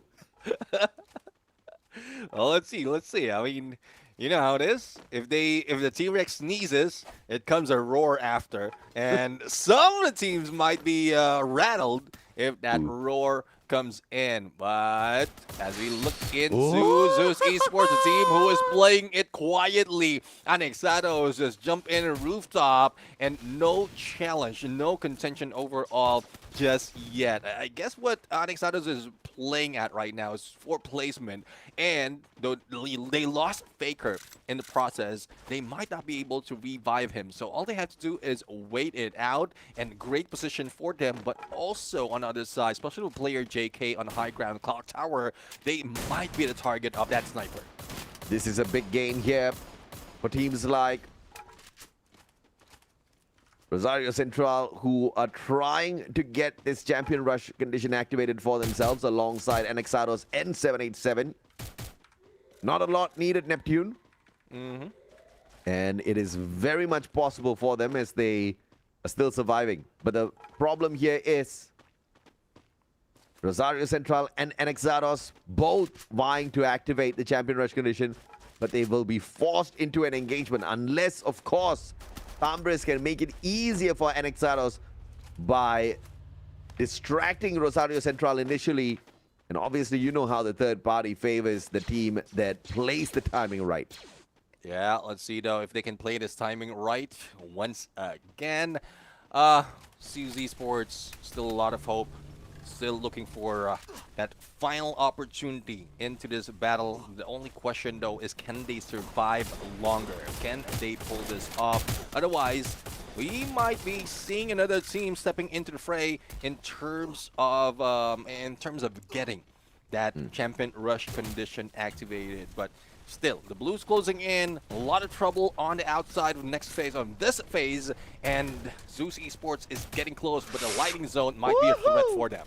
Rosario Central, M79 perfection there, getting a triple for themselves, but Kane, FAQ, down on the ground, Palmer chipping in as well. Rosario Central so close, yet so far! Out in 7th. Rosario Central, a heartbreaking exit before they can activate the champion rush condition for themselves. I don't know, I didn't see the elimination, so you have no idea if or not they got close enough. Maybe even gotten the job done already. Palmer, Bryan, and Exados, they need 18 points. Currently sitting on 4 eliminations. Very far from activation of the champion rush condition. Zeus Esports, on the other hand, looking for the championship, looking to finish it. Faker, exposed, Riptide Rhythm, breaking down his defenses. And Exados will give away yet another point. Tambris up against Anexados as well is going to break down. And T-Rex looking to wreck this lobby and maybe even wreck the chances of Zeus from getting that booyah. Let's see. I mean, it's tough if that will be a denial at this point. It is getting close. 5 teams remaining. Zeus Esports getting close as well in the next phase. And into the middle would be T-Rex. Pablo already on the ground. No pickup is being done. And as we look into where the target is, it's Tambris. It's not even T-Rex. But from behind, 77 is knocking the door of T-Rex. That would open up the opportunity for Zeus Esports to probably get this booyah. But they need to deal with Tambris first. What a play! Riptide Rhythm, rigging at the defenses, was on with the Drogon. Beautiful backstab. And now one more survivor left here on the side of Tambris. QK Lover looking for the pickup, but his buddy really don't want that HP and was on. Goes for the strike once again, turned on by Brightex. The Bison getting the headshot. Was on down on the ground, eliminated as well. Tambris, the damage is done, but Zeus still alive. 787 going against Zeus Esports on a 3v3. This might be it. Stuck in the tower, and there goes the rush. David 444 connected with that basic teleport. There goes the jump from behind. Tommy will not be dominating this fight, but John B on the ground. Zeus Esports very close on the 2v1, and there you have it. Zeus Esports with a booyah and a new champion from FFUSC. And you gotta love it, man. The Cryo Mine making the appearance in that final battle as well, Neptune. And you know when you're playing on the meta, you've got the advantage on your side. 3 booyahs in. Back to back to back booyah. The first team to activate Champion Rush and the team to make a brand new record here in the history of Free Fire Esports so far. Closing out this Champion Rush with just 5 games. Unbelievable run here by Zeus Esports, your grand champions of FFUSC 2025 Winter. They deserve that prestige. From the group stages, they showed up. We have read that they can finish it off early, but they slowed down when it comes to the knockout stage. Like, stopping our dream of seeing an early end to the Champion Rush. But here comes Zeus Esports once again, relieving that dream, making sure that they can steal away from the dinosaurs themselves. And Zeus Esports, the gods of FFUSC Winter, is here. I mean, T-Rex just did not defend their title today. You know, they showed up in the group stage. They showed up in the knockout stage. They just slept on us. They hibernated in the grand finals. Not their fault, though, because the quality here in FFUSC is just phenomenal. The quality of the other squads who kept T-Rex, the reigning champions, at bay as they all try to take their shot at the championship, obviously was a little too much to handle for T-Rex. But David 444 handled the situation out there absolutely well. 3 eliminations, 2,057 on the damage, rushing around with the Tatsuya, had the gear recycle on that Shani, had the Ford, had the Tiva. He was a rusher and support player tank. The combo, the flex off of this David. And also, he uses the Winchester, which is not a CQC weapon, right? This is a mid to long range weapon at times. And obviously, he popped off with the M590 as well. A all-rounder MVP. That's why Zeus Esports makes this one look so easy. Yeah, definitely. I mean, you can bring him in front of a giant, and he would win that David and Goliath battle in a biblical sense. And this is how David 444, as well as Wasan, has led a team into that battle. Wasan, well, little no chance of being picked up. But the good thing, though, is the battle of that final circle has dealt damage to not only Zeus Esports, but also to T-Rex as well, 787. And from this position alone, 787, or rather, Zeus Esports just needs to isolate them and break them down. And that's how they got a booyah.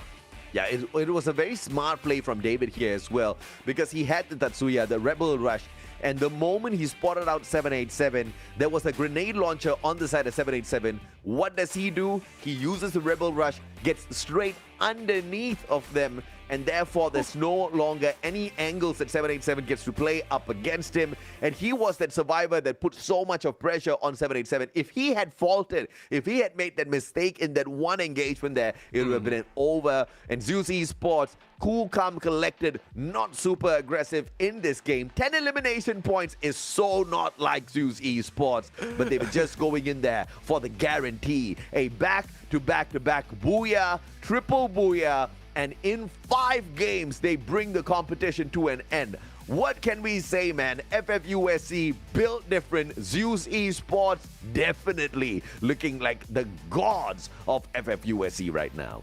Yeah, and for viewers out there, survivors out there, if you're looking for a squad to really emulate in terms of performance, Zeus Esports is that team. They know how to slow it down from beginning of that final match wherein they have activated the champion rush condition, and then towards the end, they couldn't hold it any longer. They just couldn't stand still any longer. At the moment that they bring on the same aggression that we've seen in the early parts of this day, that's where they did grab that booyah. And not only that, they have put in so much elimination that the other team seems like chumps. Absolutely, man. And the booyah speak for themselves. They are the best on every single item, be it the booyahs, rank points, or eliminations. They dominated the day. Nobody else was close enough to them. And even Anaxados USA, who was so solid at the start of the day, the moment Zeus Esports woke up, Anaxados said, okay, bro, you know what? I can't hang with you. I got to take a step back. But 787, can we acknowledge the rise to the top? They were one of the bad teams working their way in here towards the grand finals. Bad from the perspective of not a dominator out there. They started off the first game deep in the dumps, and now to rise back up here, be in that second spot as we close off that day. Remember, Neptune, we did talk about, 10K is good, but even the second spot, even the third spot has got some solid cash for these squads to use as investment to continue growing themselves in the world of esports, because this is not the end. This is just the beginning for FFUSC. That money obviously is going to go a long way for these teams looking to sustain their efforts here as a pro squad. And I want to see more of 787 for sure in the future. Exactly. I mean, looking forward to 787. Not only that, Zeus Esports, even more of the teams that we have in here in winter, because I know that there's not so much of teams or returnees coming from the previous season, but this is how FFUSC is growing. because the recycling of some of the teams is not that much, and a new contenders are coming in every season. And we were talking about you, Survivors. You might be the next team, next players that we are shouting at in these competitions because of how young FFUSC is. More potential for the other teams or for new teams to come in and break down that barrier of the champions. Absolutely. And again, Neptune, I'm just so impressed as to how Zeus Esports did this. At the group stage, they were phenomenal. They shut everybody's mouths up. They went out there and they ruled the lobbies. They were farming on everyone.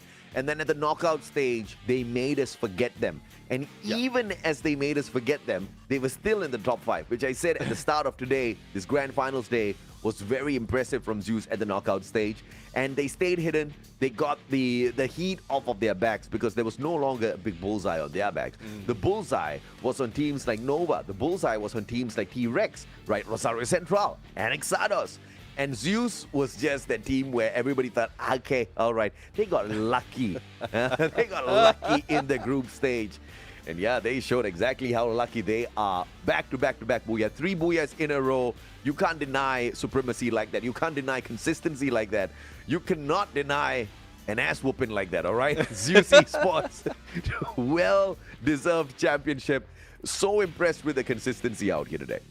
Exactly. I mean, it's a great plan as well because there are a few of those stages that we have to deal with before the grand finals. That's the element of surprise. But we're going to go in for a quick break. When we return, we have a little bit of surprise for you as well. So don't go away. We'll be back real quick.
back right now, at least for the interview, we have David 444 from CUC Sports, just the recent champions of this Free Fire USA Championship winter of 2025.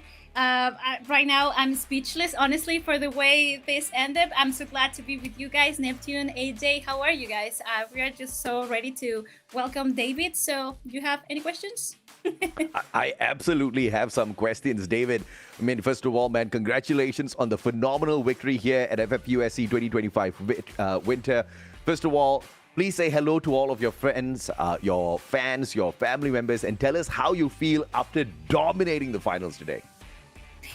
Ok, yo seré la que esté traduciendo las preguntas para ellos, así que David te está diciendo, AJ, ¿no? Que está obviamente felicidades por esta victoria, ¿cómo te sientes sobre todo? ¿Cómo se sienten tus amigos, o sea, el equipo después de lo que se vivió el día de hoy? Pues yo me siento bien, tú sabes, contento porque pasamos mucho trabajo con el transcurso de las jornadas antes de la final. Yo me estresaba mucho, yo me estresaba demasiado. A veces había días que yo no podía jugar, no jugaban. Y pasaba mucha lucha con el Guasón, no sé, el que juega ahí con nosotros, Guasón. Me estresaba mucho con él, pero hicimos lo mejor que pudimos hoy y nos salió bien, gracias a Dios. Okay. He says that he feels very happy because, well, of course, they have been working really hard, but it has been a little bit rough because they have days where he couldn't play. Also, he has a little bit of problems, let's say, with Wason in particular. So, well, it was difficult about that because he was feeling very stressed. But right now, he's feeling happy, of course, with the victory and that everything went well at the end of the day. Oh, that's fantastic to hear, man. I mean, sorry you guys had some troubles, but it did not look like you guys had any troubles at all. So is this why at the knockout stage there wasn't a phenomenal enough performance to dominate as well? Was this when they were having those issues, Lina? Ok, dice que primero que nada no se notó, por supuesto que tuvieran problemas internos, que tú te vieras estresado sobre todo. Pero me pregunta si eso crees que fue lo que afectó justamente en esa etapa de knockout, porque no los vimos como, ya sabes, como en el group stage, que hicieron una locura. Entonces, ¿crees que se debe a eso en estas últimas 2 semanas que se vieron antes de la final? Sí, porque, ¿sabes? Por el motivo de Navidad, de 23, 24, 25, yo no jugaba, literal. Yo me la pasé muy vacaciones. Llegaba el profesor a la casa, sí, el mismo día de la fecha. Llegaba 10 minutos antes a jugar así sin jugar. Yo creo que nosotros éramos el único equipo que jugó así sin entrenar. Literal, nosotros también entrenamos ayer y antier y ya, y lo hicimos bien. Okay.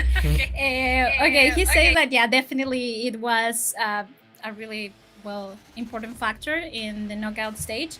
And also between the days, you know, holidays, they were Christmas, and that they didn't train at all. He said that he just arrived like 10 minutes earlier and he just played like that. So that's how it went, and well, fortunately, it paid off. Okay, it's good that he spoke about the training part as well, because, you know, holiday season, they weren't able to really train together. So I would like to know from David, so that the rest of the audience who are watching, both on the Spanish broadcast and the English broadcast, so they'll understand, what does it take to become a champion like Zeus Esports? What's the training like? How much of work do they put into? How long has it taken them to get to this state? Ok, David, mira, lo que me está preguntando es, ¿qué es lo que pues realmente puedes decir que se toma para, o qué es lo que se necesita para ser campeones justamente de este championship? O sea, ¿cómo es que se han preparado?